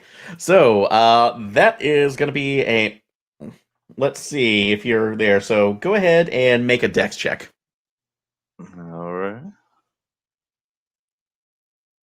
75 out of probably did not make that. 60. Nope. Nope. So okay. So yeah, about that time, you try to take one of the knives that's in the kitchenette room and stab it, but it manages to get away with you, turns around, and almost leaps onto your face. When you see what appears to be a blue light that's shining out from that's like the door, and the thing just shrieks and manages to that's like recede back onto the floor, almost like it's unconscious. And as you look back for the door, Sherman, you see Fred standing there. So, with Hey, Fred. holding what appears to be a modified UV light that you would use for disinfecting things. So, and as he Couldn't sleep, moves, Fred? he doesn't really talk to any of you as he's moving forward. So managed to coax another one out. That's like, didn't we? And he just starts stomping it into the ground until there doesn't seem to be anything moving on with it anymore. Yeah, I was trying to do that too. So I would have, he but it was on my head. so he turns around. That's like looks at you, Rich, and gets really close up to you, almost looking into your eyes. You're still there. Good. That means you can help right now. Let's help us all out here. So, Happy to help, Fred. What can I help you with, buddy? so taking care of the scourge. Don't you see what this is? I see it's some sort of insect. They live, I don't know. Yeah. I'm a What is this? believer. What I'm can in. you tell me about what it is, Fred? So that's like nothing except right now that they're. Well, that's like that. This is just another invasion, one that the government and that's like the people of the world refuse to see. Like, and if you don't keep quiet about this right now, the rest are going to wake up, and they're going to be able to. That's like make sure that none of us leave this place alive. Okay, Fred, I'm happy to help you. First, tell me, are there more of these things? I More? believe he just said yes. Okay. Is there one in every room right now? So, I more or less I don't know. But they try. That's like they try to. That's like they've tried this tactic before with other people, but it hasn't worked well until at least now. Just come on. That's like we need to. That's like make sure that they can't see us anywhere else. I'll show you. And he That's like waltzes out of the room. Okay, I guess I'm gonna start chasing after him. Okay. So, all right, Rebecca. So as you're going back, so it takes you probably a little bit more time, but you eventually do run into what appears to be a server room. So, conveniently, it is unlocked. So it's kind of weird that they would at least keep this up here. But as you're going in, you do see just from what you have on the computer that's like for your computer sciences role, that they do have everything labeled here. That's like for things, and there is a footage. There are Ethernet cables going basically into one particular server that is for the security cameras here too. So somebody has definitely set this up to feedback and not to make it look like it's a regular cycle where they will take images of the initial that's like the initial treatment and then feed it back for whatever the staff is. Okay. So, which Is is a there- bit odd. I'm guessing there's no. Is there any display of like actual live feed, or this is just what's generating to come to our little pod monitoring system? There is a there is a desktop there set up to monitor that information. So if you want to try to access through there, that's like you can go ahead and do that. I will actually say that this one will not be a computer sciences role since it's just a filing system. So go ahead and make an intelligence times 5 roll. Oh, that's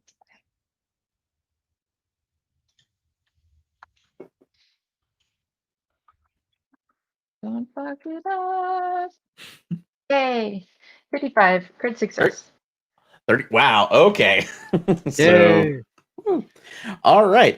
So yes, you actually look through this, and not only do you see that it is basically set to capture, and that's like the live feeds from everything else, mainly to get those images there.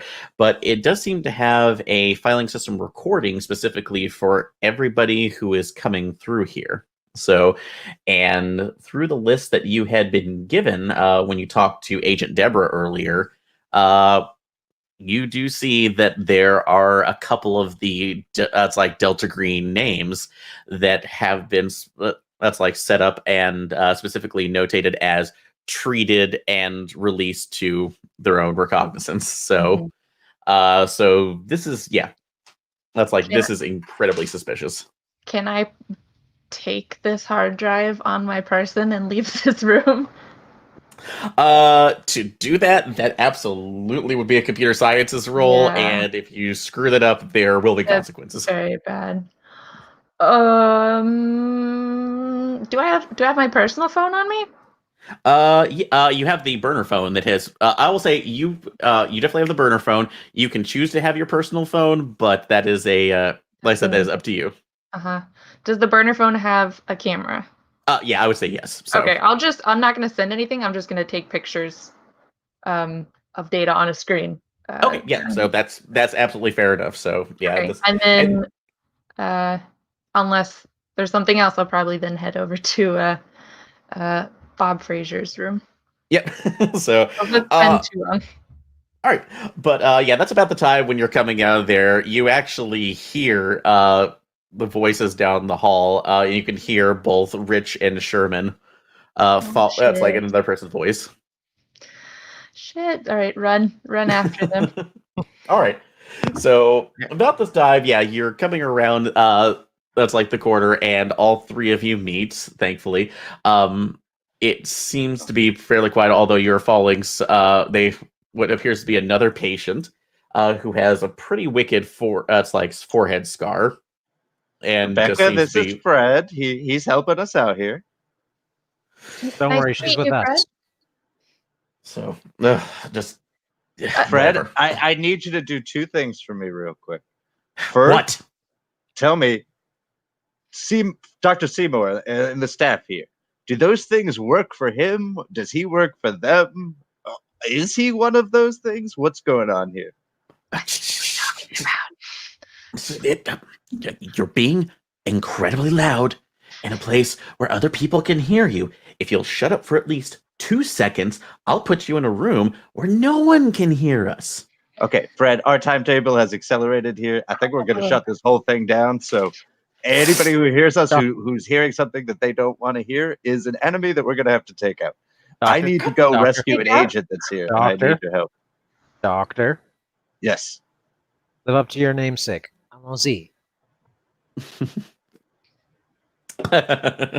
So about the time, so he keeps leading you down the hall, and you see him pass the room, and then he looks around, and Jimmy's what looks like a screwdriver into what is a utility closet and starts hustling you in. Okay. Okay. Fred, we need to go extract Niles. Have you met Niles? I need your light thing to do that. And so, that's like, well, it's like, we'll figure that out in a second. So, about that time though, because now that you are all in the area, at least together, Rich and Dennis, you both can go ahead and make another. I will say, I'll go ahead with an intelligence times 5 roll, since you're both old Delta Green. As somebody gets the call. 28. 28? Oh, 28 under 50. 28 under 50. Okay, so you both make it. You realize now that this guy is it's like that you've had a little more time to be around and see the scar on his head. It does bring you back up a memory that there was a organization, more of a cult, that was called the Cult of the Blind, the Third Eye, that used to operate in the old old cowboy days, and they had at least theories that they would give themselves self-trepanation because they believed that they were being overtaken by creatures from another world. Fun. So, and at least from records you've seen, the scarification on there is pretty similar. Did I see a scar like that on Dr. Seymour? No, you did not. So that was that was generally not looked into at all. So, but Fred closes the door. Okay, I know that burning this place down entirely right now would be my main choice, but that doesn't stop these things. So we're just shells for them. That's like they could move on to whatever they need to at any given point in time. So you want to take care of it right now, all at once. We've got to make sure that every one of these meat sock puppets that that are here is drilled into and are put in and put into the light so they can burn to death. What are we talking about? We're talking about doing trepanation to about 10 people. Okay. All right. How many people are for the sleep study currently? Just so there. Oh God, really? I guess there would be about 9 right now. That's if you're including everybody else. But they've in a situation. But they, they're all far gone at this point too. The only one. This entire thing is a sham to basically get them what they want. Here, take a look. And you actually see him produce one of the videotapes. And in this closet, you didn't notice it before, but there's a small VHS TV combo. Nice. That he Fred, just you came prepared. I'm impressed. Yeah. That he just shoves that into. And he looks over and plays it. And as you see it, it looks honestly like almost like a weird infomercial video that you would see back in the 90s saying all of these weird things myth or fact. Sleep is a biological necessity. Myth. It's no, this is a throwback to our ancient ancestors. Deny it. And then Sherman, as you're looking, it goes through the process where it seems to be repeating those flashing faces again, which gives you a bit of a more of a headache as you're looking at it specifically, since since you now remember it. Yep. And go ahead and as you're doing it, you realize that it's hard when you're looking at it. It's hard to remember things. It's like I look away. Yeah, it's almost painful to look at it because it feels like, for some reason, just being in that presence almost is stripping things from at least your memory. So you specifically go ahead and make a sanity check. Oh. 12.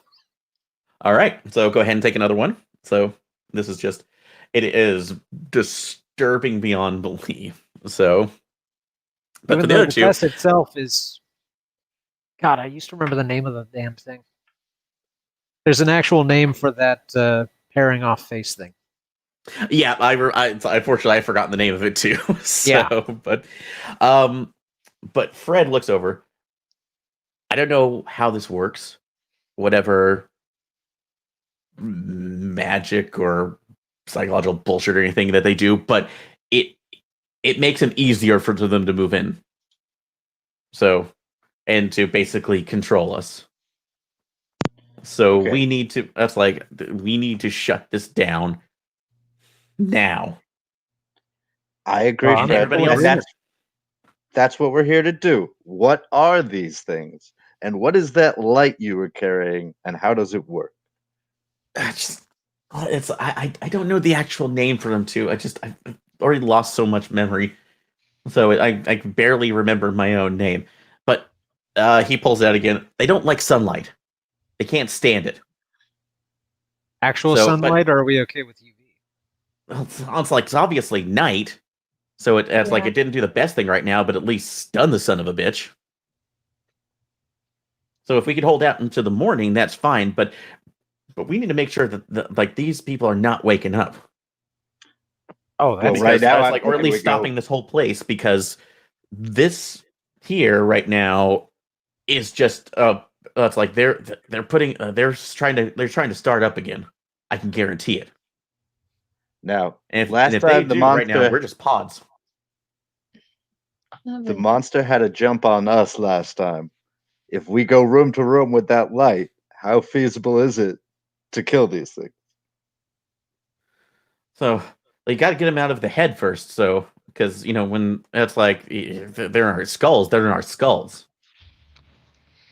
I'm going to start looking around this utility closet. I want to see what gear they have. So here it's just a cleaning closet. So it seems to have everything from mops, cleaning chemicals, that's like sawdust, everything else. Right now, basically, you just have in a normal medical one, a normal medical utility kit or utility closet. Excuse me.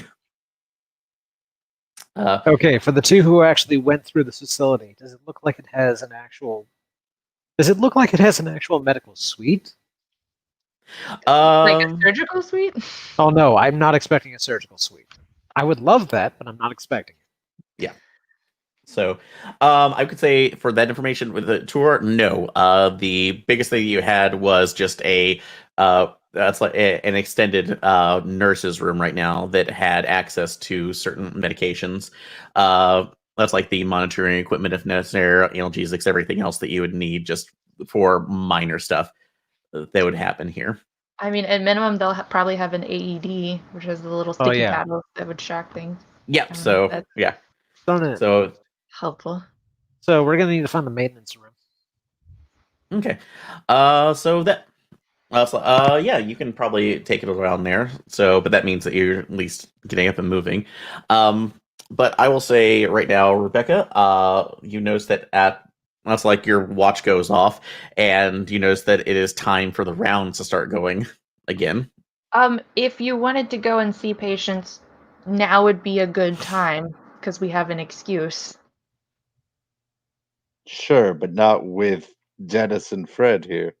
Nope.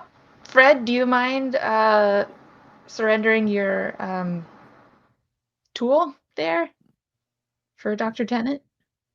Question: who's on Fred's round? That would be Cindy, the other. That's like the other one of the other two nurses on. Shit. So Do they have sedatives? in some rooms, yeah, they do have that. Cool. We're gonna have to Okay. do something really fun. I just want to understand, Fred, what is the life cycle of this thing? Like, we were able to save Dennis because it hadn't yet entered his head. And so, I don't know what they are. So Okay, well, how did you avoid getting a passenger, as it was. Sit down.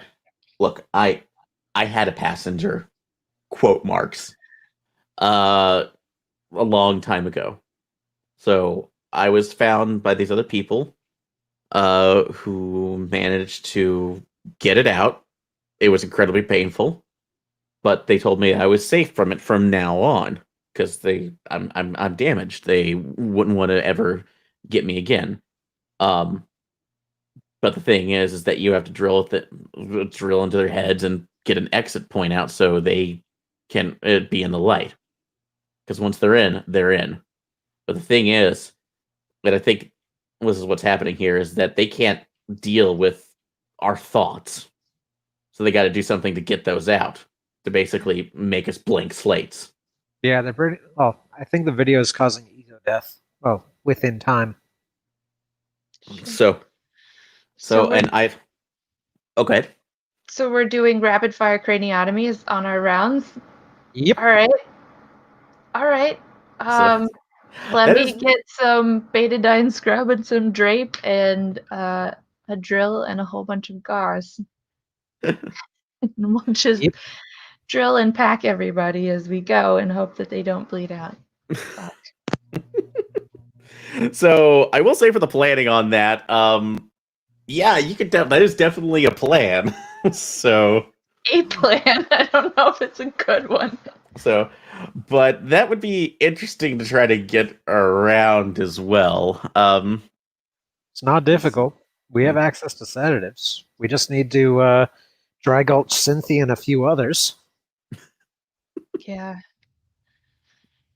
Oh. And nobody has seen Dr. Seymour. That's the only thing I'm worried about. Nobody has seen Dr. Seymour since kind of the beginning of the night. No, but Where he will is. show up. But yeah, he is pretty much. Although you know that he is administration, so Oh, he's a daytime person then. yeah, he would be a daytime person, so it wouldn't be unusual not to see him in the evening. So, Okay. but That's one less thing. Fred, Is that- since you dealt with them before, if you alert one, do all of them know right away? that it can happen sometimes, but I don't. That's like they're like on a different frequency than we are, so I wouldn't be able to. I don't know. They're Best just, answer we can get right now. but if any more of them get out too, they'll just spread, and something really bad will happen, like really bad, like end of the world bad. Well, yes. So, about that time, you hear on the door. Shit.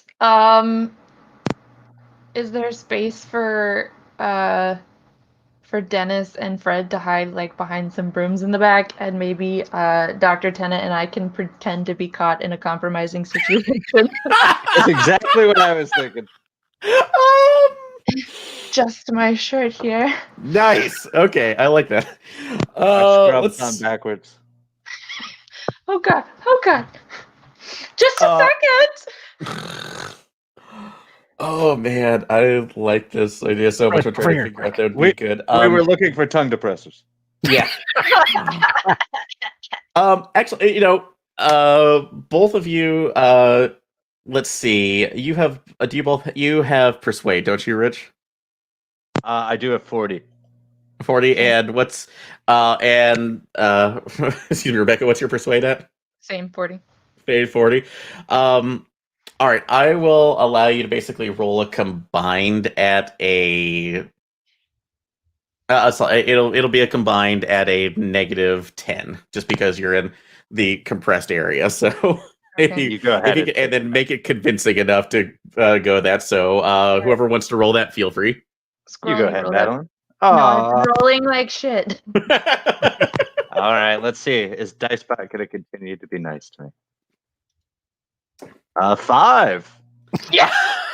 So, all right, describe this awkward situation. So, Okay. So I basically elbow Fred and Dennis to the back really roughly, and then shove my hand down the back of Dr. Hilbert's pants. hands and like shove his hand up on my boob and be like, Oh no. oh God, I'm so sorry. I'm so sorry. Like shove the door, open the rest of the way, and kind of like scoot so we're blocking the two of them in the back, and be like, do you need something in here? And so Cindy just backs off for a second, like, oh God, just. I'm really sorry. It's time for our rounds. We need to do that too, but honey, I know the allure of the doctors are nice. It's I'm never just gonna such an end. experienced man, and I'm so sorry. Oh, here's the tissues. I'm gonna grab a box and just walk past them both. And you can see Cindy's look right now. It's like, oh, fucking really? So, but she turns to you. It's as you close the door behind you, hiding the other two. Look, it's never worth it. I've seen it 1,000 times. I'm so I know the night shift sorry. seems romantic, so but it just we need to get to our rounds, okay? And Okay, I'm gonna go wash my hands if that's okay. okay. Okay. But yeah, you go ahead and do that. But I also need you to go down to cabin 10 specifically because Mr. Morgan seems to be having some issues with his equipment. Again, we needed you to reset the tape, so you can Okay, give that the yeah. orientation. So Yeah, I can do that. Absolutely. Thank you, if you Cindy. need I'm somebody to really talk, sorry. that's fine. If you need somebody to talk to, just ask. Okay. Thank you. No Thank you. problem. I appreciate it. By the way, how Run dare away. she say David Tennant's not worth it?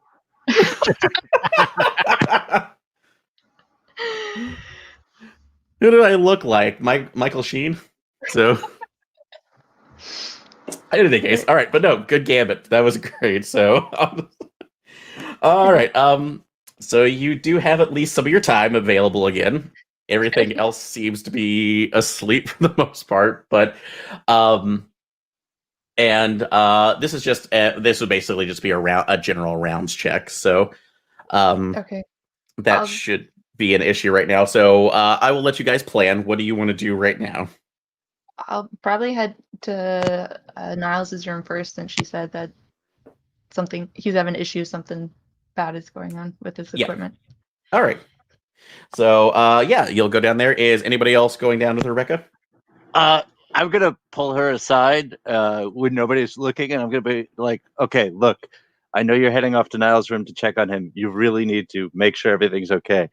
I was a little worried about a fellow, agent against the chaos. He might have a knife. That heads doesn't up, seem heads safe. up. Okay. I'll go check. Okay. So all right then. So you're gonna go off on your own on there. So we'll go down there. We'll get to you in a second right now. All right. Team Trepidation. What are you doing? I'm gonna need a drill. Okay. Power drill would be nice. Surgical All drill right. would be better, but power drill will be nice.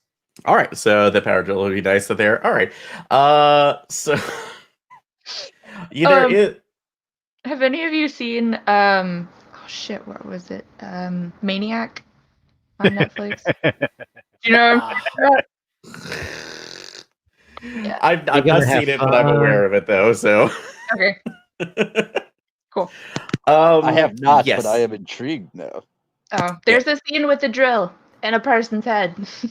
We'll just leave it at that. So, but yeah, so there is a maintenance. There is a maintenance area that is pretty basic for the most part. But I will say that that's like going to get a power drill, so that won't be a problem. For now, that, is it plugged in or is it battery? Detail. yes. So massive details. This would be. This is a battery powered one. So cool. We're gonna need extra batteries. Yeah. So you will. So that's not an issue too. This is a basic maintenance utility closet, so they would absolutely have that. But while you do go out there. So go ahead and make an awareness check. Cool. 27 or 40. There are 40. All right. You do see as you're coming out, one of the other nurses. It actually does appear to be Cynthia. So, the older head nurse that you'd met before, coming around the corner, talking to somebody, and as you're listening in, that's from your position, you can hear that actually is Doctor Seymour. Oh fuck. So, Oh yeah. you can listen in a little bit, but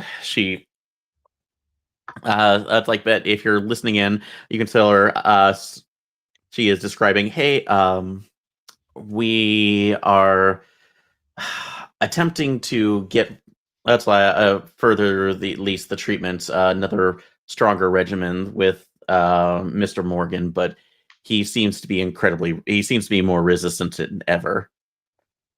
So I don't understand it, but he seems to be leaving his mind in a way where that's like we cannot access it, or at least affect the higher regions of his thoughts. And Seymour responds, "I at this point I'm wondering if the knowledge that he's carrying is actually worth it or not. That he should that's like that he is the biggest risk, but Pisces is at this point a dead. It's like a dead entity, and we shouldn't really be concerning with it ourselves anymore. Take take the precautions that you need to, and remove him, so we can make the normal excuses if as necessary." So, and you see him walk back away, and Cindy starts nods and seems to be proceeding down towards his room. Guess we're starting now. So, yeah, there seems to be a bit of an issue with that. So- Our burners are good for texting too, right? Absolutely, yes. So it's a Cool. direct connection back over to a secured. That's like one of the secured lines to Deborah. So you can act. So you have handler access if Oh, can necessary. we do this between each other though? That's the bigger question. Oh yes, absolutely. So yeah, Cool. OPSEC. Yep, you have OPSEC with each other. It's not a problem. Cool. I'm going to send a text to Rebecca saying Cynthia on way. She's in on it.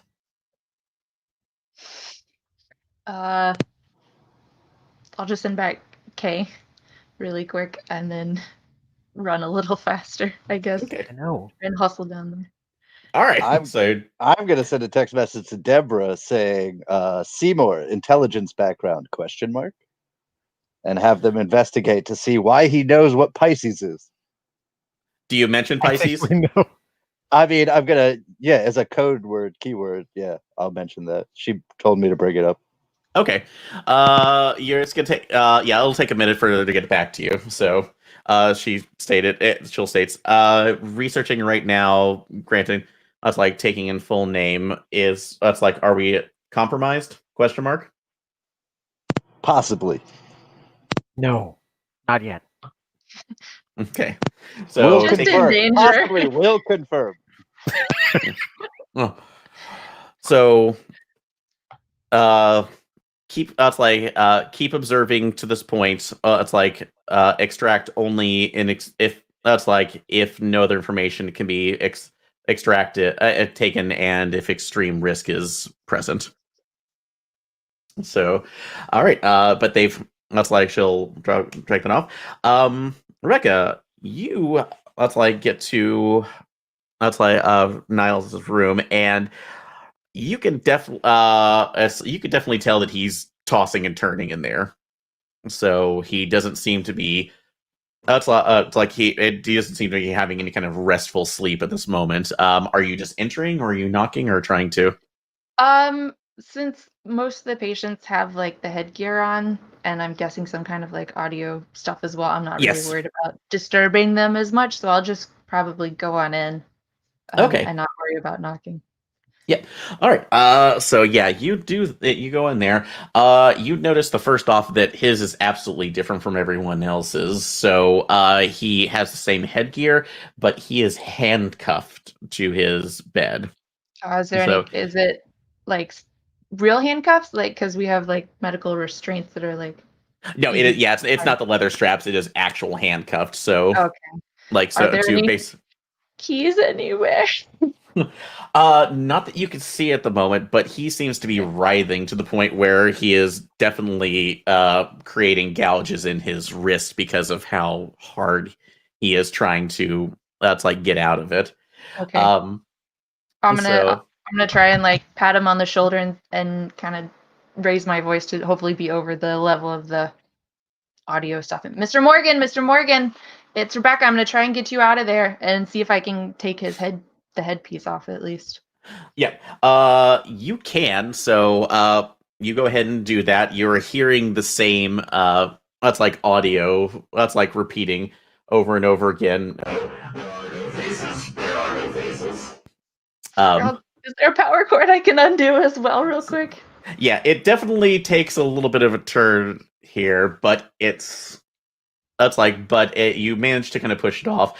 But as as you do that though, you look back at Morgan and his face, even though he is still struggling, his focus is not there. His eyes are actually rolled up all the way into the back of his head.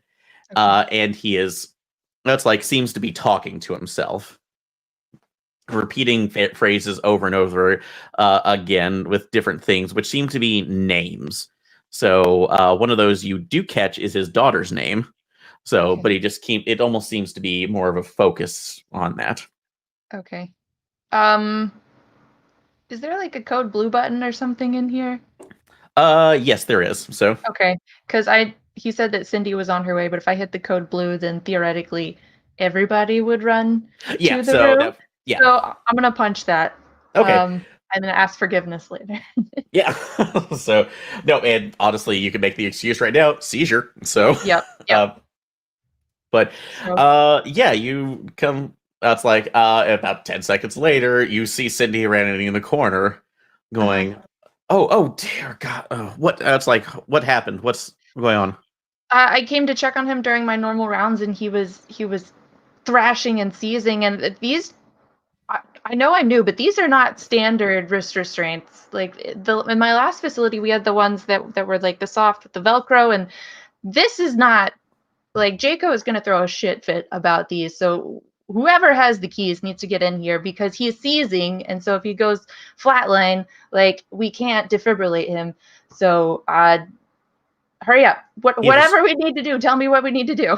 You just need to back off because he's restrained for his own good. She is completely ignoring you. So, and trying to push him down. And you actually see when she does that, she is putting her hand to his forehead, almost covering it and pushing it down, which you absolutely know is not the procedure. Whoa.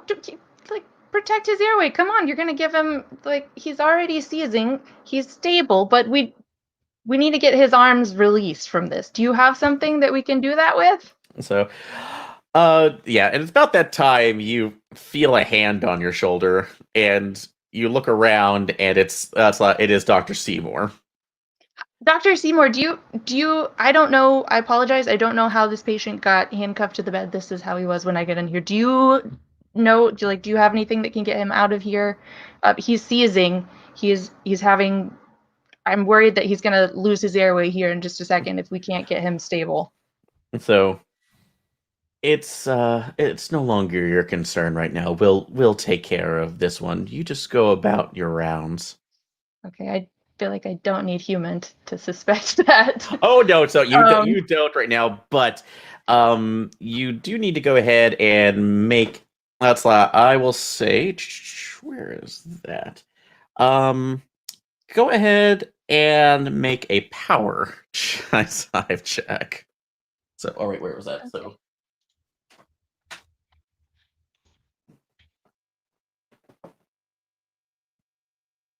19 out of 70. You feel the incredible pressure to move back and to basically capitulate towards this directive. It is incredibly hard to do that. And the fact that your body starts moving against your will, when it does that, just disturbs you. Go ahead and make a sand roll. I was gonna say no.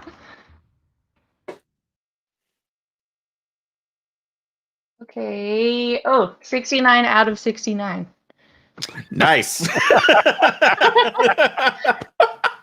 Well, we're going with RPPR home rules, so that's a joke from Ross that we're continuing on. So you passed that regardless. So Okay. go ahead and you'll lose 1 sanity. It's just because you're it's like Moving it's without. resisting. Yeah. Yeah, Um. but okay. Oh, I was just gonna say, doctor. I'm very concerned about this patient. I don't feel like he's in a stable position to leave him with only the care of 2 practitioners. Can I call more help? Can I get more people in here? If I don't know if my watch is a smartwatch. You said it dinged earlier, but if I can Yeah. just button mash to see if I can get something out to the other 2 out there. Yeah. Yeah, you do that, but he's just completely and utterly insensitive. And at that point, that buzzing in your head almost becomes it's like that feeling becomes overwhelming to the point where you can't you can't really think about it, and then it snaps and it's all quiet and the room is empty. And you actually see Niles that's like sitting off in the corner of his bed. Mr. Morgan? Mr. Morgan, are you okay? In a way, my dear. It turns around and you see that it doesn't really feel like you're in the same it's like you're in the same room. Honestly, it's odd of how everything is quiet. This is going to sound very strange, but I've pulled you into my head with me, so to speak, because you're in a lot of danger. Okay. So as I don't know if you might surmise, the people that are around here in the study are not what they seem. Yeah. And I wish I could explain it for further, but it's very hard to do what I'm doing right now. I would Speaking assume to you like this.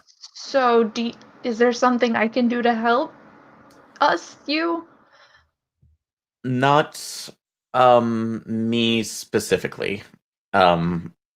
Because well, the reason I'm having a hard time more communicating here is, and he points up and you look up and go ahead and make another sand check.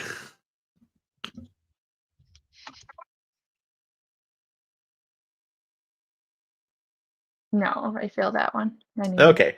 So that's gonna be 4. All right. So you see what looks like a giant insect, basically what looks like a giant, a very carapace mosquito behind him that seems to almost be enclosing around him, but is forced off by something else. Holy shit! This has been something that's with me for a long time, and I was brought here to basically give into this information, give into this thing once and for all. But I might have found my exit. That's like at least allows me to live free, if that makes any sense. So if you can play the part while I can, let's like maybe help you a little to complete your task, but that means that you need to let me die. That's the only way I'm going to be free of this. Do you want to leave a message for your daughter? She already thinks I'm very dead, but or honestly abandoned the family. But let her know that that's like that Christopher Robin went home. Okay. So, And she'll but you're try gonna and squeeze his hand. yeah. But but you're going to need to move quick if you do this, because I can only hold them off for so long for you. before I'm going to have to go on my own way. All right. So, Thank you. no problem. So that's like good Sounds luck, like it's a problem. and you better run. So, Yes, and sir. that's when you kind of come back and you notice that both Cynthia and excuse me, the doctor are on the ground. So, or Dr. Seymour are on the ground. Shit. Okay. Well, she gives like one more glance to Mr. Morgan, kind of over her shoulder as she's booking it out the door. Yeah, and he's still writhing at that point, but he's out. So, all right. So, Rich Sherman. In the movie, we cut from that really heartfelt moment to me, like do do do do do do do, while I'm drilling into somebody's head like dispassionately. All right. So right before you got back, so this has been your heartfelt Dutch Green moment. So, but the others are just you actually get into that. Sherman, are you with him as well? I'm the better doctor, so yes. Are you? Right. Yeah, but I'm the corpse doctor. I spend most of my time drilling into people's skulls. Yes, but I do it while they're living.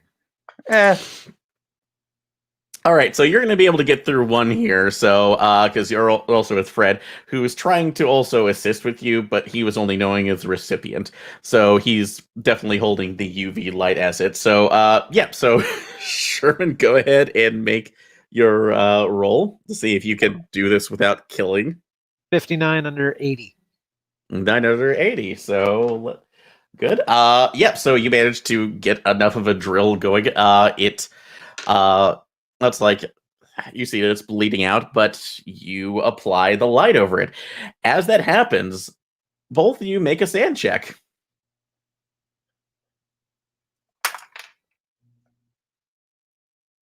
On 81. 43. All right. So that for the success right now. Go ahead and take 2. All right. So anyone for the failure? No, I'm sorry, I had 82 sanity. Thank you very much. You had 82. I'm sorry. So okay. Well, in that case, go ahead and take 2 as well. And take as you do, it's like her reaching back as you see one of the insects that was grappling to your head seemingly start spilling out of the hole that you have drilled into this man's skull, just shrieking as it goes along until it falls on the floor. Thankfully, the UV lights that you had procured with Fred basically just allow it to you to track it all the way down before taking it out in whichever fashion you feel fit. Curb stomp, stomp. Boot sounds appropriate. Yeah. So you're able to go ahead and take that out, but that's about the time where you start hearing screaming going up and down the hall. Who does it sound like is screaming? So, everybody. Oh. It sounds like every single room coming from the different cabins that you're surrounded by, they're just howling. And it seems to be interspaced with some sort of buzzing sound as well. Is that a sand check? Oh, yes. Oh, yeah. All Sorry, right. I didn't do that. Oh, dear, yes. 65. All right, so you both made that. So that'll just be another sand on that, because this is one of those. Yeah, there. And about that time, you see, once one of you looks out the hallway, you see Rebecca running back down. Pack the wound with gauze, walk away. What's the story? Is Niles okay? Christopher Robin went home, but I think we need to go home too. I don't Cynthia- understand your pop culture reference. Cynthia I and have Dr. remembered. Seymour are momentarily incapacitated, but I don't know how long that will be for, and was no doing of me. So, I was able to find some evidence of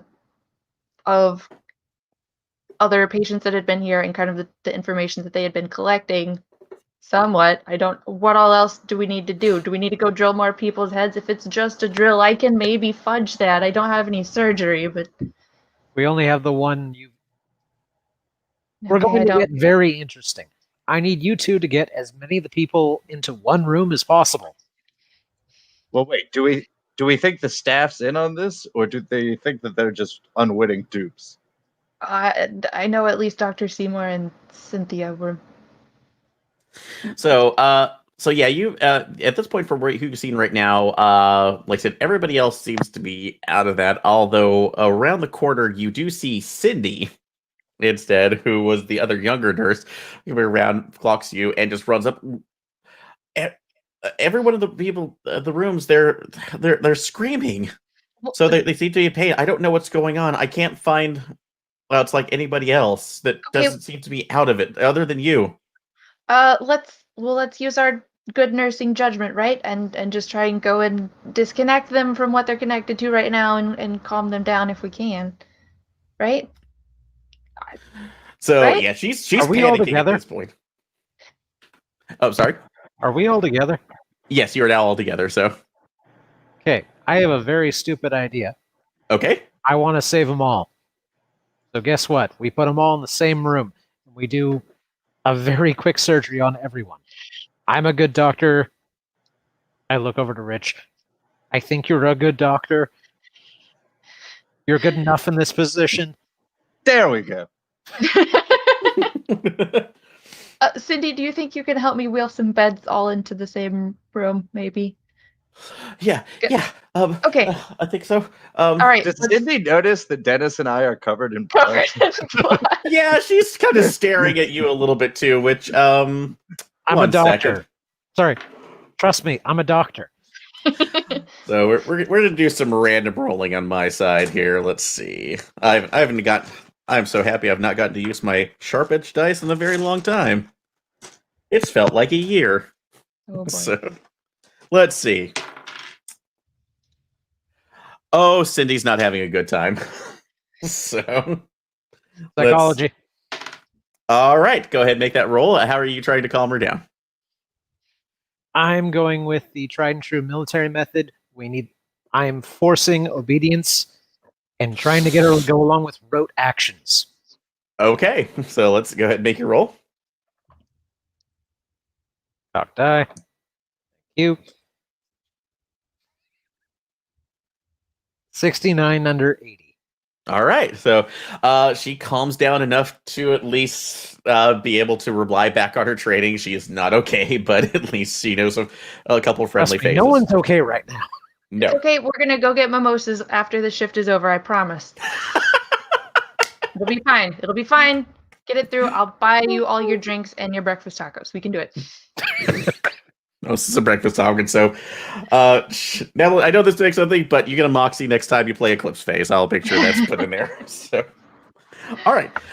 So this being said, you do not know how much time you have left in this case. So because you are stalling for it, so I will allow whoever whoever has the highest luck, or excuse me, I will go ahead. I'll just be a group action. So,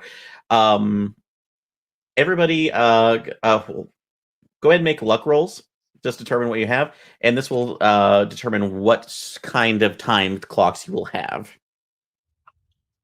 Okay. You want us to call out higher? Oh, you want us to choose higher, low, or are you picking for us? You can pick it yourself. So Cool. Going high. I guess it would have helped if I'd spoken before or not been on mute before. So I'll go low this time. okay, What's high gonna, for me? 80. okay, I'm gonna go high. 'cause 84 everything- high. Yes. 84. 72 high, and that's what I wanted. 72 highs. Okay, so all right then.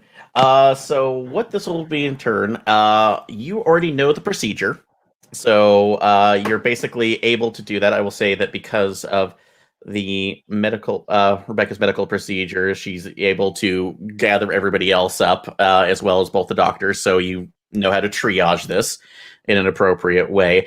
But as you're going through, Rich, so you were making that's like assisting with the drilling on there, and as you're getting the light shining over, one of that's like the insect doesn't seem to quite react as well. You put your face down further, just try to get the UV light in, and it absolutely wraps its legs around its lens around your neck.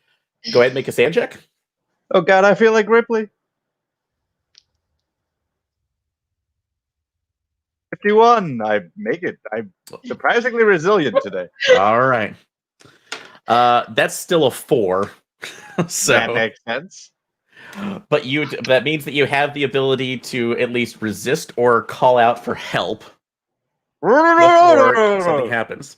On the So bright side, it's not an ovipositor. that is true. So it's There much you worse go. than that, though. All right.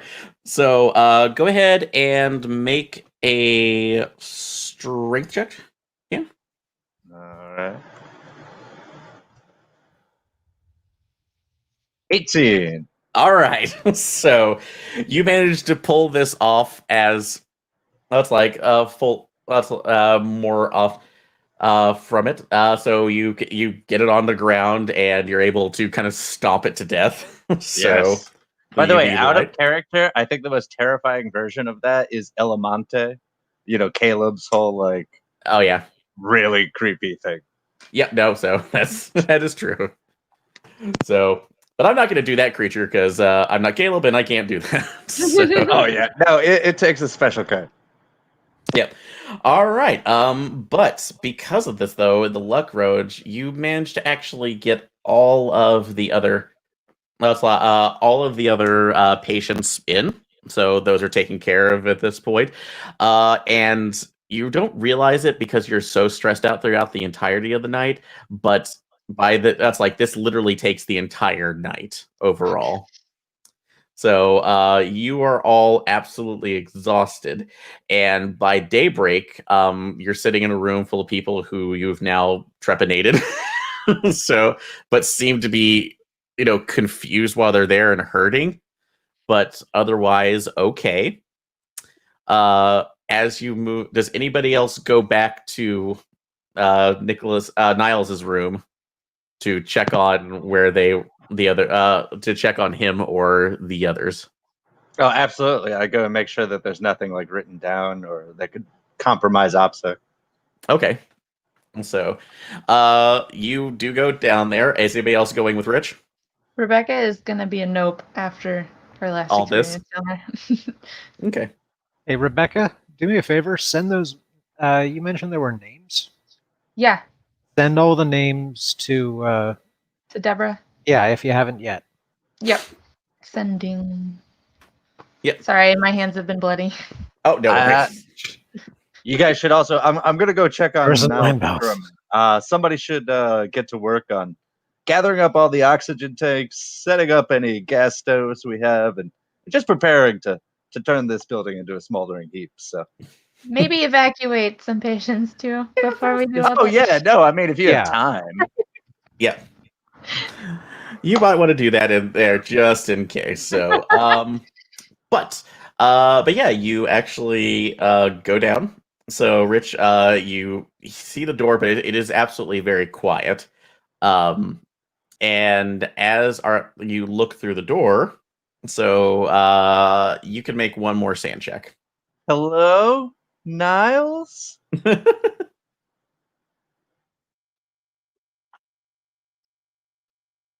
75. Nope.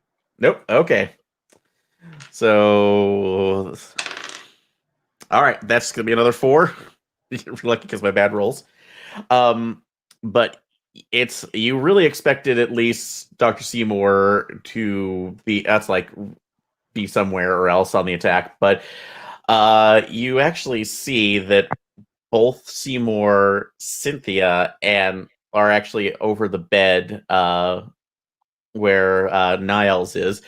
Niles actually looks at peace, although he's definitely smiling and there's blood that was now coming from his eyes, but he definitely actually looks peaceful. Seymour and Cynthia, unfortunately, not so much, as it looks like the back of their heads have pretty much been exploded out from the other side, and you can definitely see the remnants of one of those insects protruding from both. So, thankfully, Gorgeous. Niles took a large bullet for you, but whatever he did, it finally did him in. All right. Well, I'm gonna take some pictures of the scene with my camera phone to continue to investigate because learning about new medical stuff like this is one of my motivations. Then I'm gonna put 2 coins over Niles' eyes as a Yeah. honorary agent thing, and then I'm gonna prepare to burn this room down. Yep. So, take that as it is. So, but yeah, that's like the calls. You managed to go ahead and make calls back over to Deborah, who is glad that you're all right, but is sending up a cleanup team and telling you to be quiet. One of the patients got loose, started a fire. We got most of the patients out, but we sadly lost a nurse, a doctor, and the crazy patient.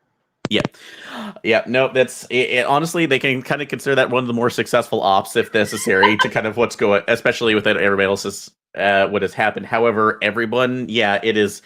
There are people who cannot return to their normal lives at any moment because of what they have now experienced. All the tapes are confiscated and destroyed, except for a couple that will go into a green box somewhere for future record keeping, and you return to your lives. Although, for those who experience this, you notice that your dreams seem a little more vivid, and that sometimes you can now see faces that you didn't really don't really seem normal. As that's like when you go to sleep, and you have to convince yourself that there is a face and it is yours and you are you, so that you cannot be erased. So that will end the scenario. So, yeah, you know what that, helps with that? Alcohol. That is true. So what you do that? Comments, questions, suggestions. So Had a blast. Thank you. cool. Thank So you. I do apologize. I meant that I meant that to be a little more slow burn over a couple nights. Maybe I just didn't know how long that might take. So You did not in the affect story, my rolls. So no, you were doing great on your rolls too, just kind of hitting everything. So in case you didn't weren't familiar with it, I was using the Shan, the incense from Shoggoth, which for those of you who might not have read that part, basically those are interdimensional insects that worship Azathoth and were trapped years ago on Earth, and specifically interacted with Pisces in the Delta Green universe, which is one of the reasons why I brought them in. The idea that I got from this is, and I will link this here, is that there's a video from a collective called Local 58, or that basically makes these weird public domain videos for weird things, and they had one called Real Sleep, which is a very kind of terrifying home video version of a sleep aid. So. And the idea that I had for this is that the Shan, who are essentially trapped on Earth, they were originally trying to create a spaceship that could get them back into their own dimension. But of course, if they launched that, that meant they would destroy Earth, or at least nuke a large part of it. But also the way that they were infesting, they literally merged with somebody's brain, and took them over. But they always found that controlling the personality was an issue, so they decided to develop a technique where they would bring people in for sleep studies and use their own version of this video to wipe the slate clean. So, and they had somebody from Pisces, who was Niles, who was basically a prisoner and acting as their agent. But he, over time, actually found a way, because of the constant cycle of sleep that he was in, to enter the dreamlands as an escape. So, and his final gift on there was basically, I'm going to commit suicide to basically try to take them with me. So, so there was an option where, if you needed to get that information, or if they pushed, you could try to save him, or at least say no to that. But obviously that option was always to you. And also Fred was a cultist of the third eye, which was something from Pisces as well. And they, as you found out, they trepanated to get rid of the bugs, which is not the best way, but it kind of works. So I guess my only question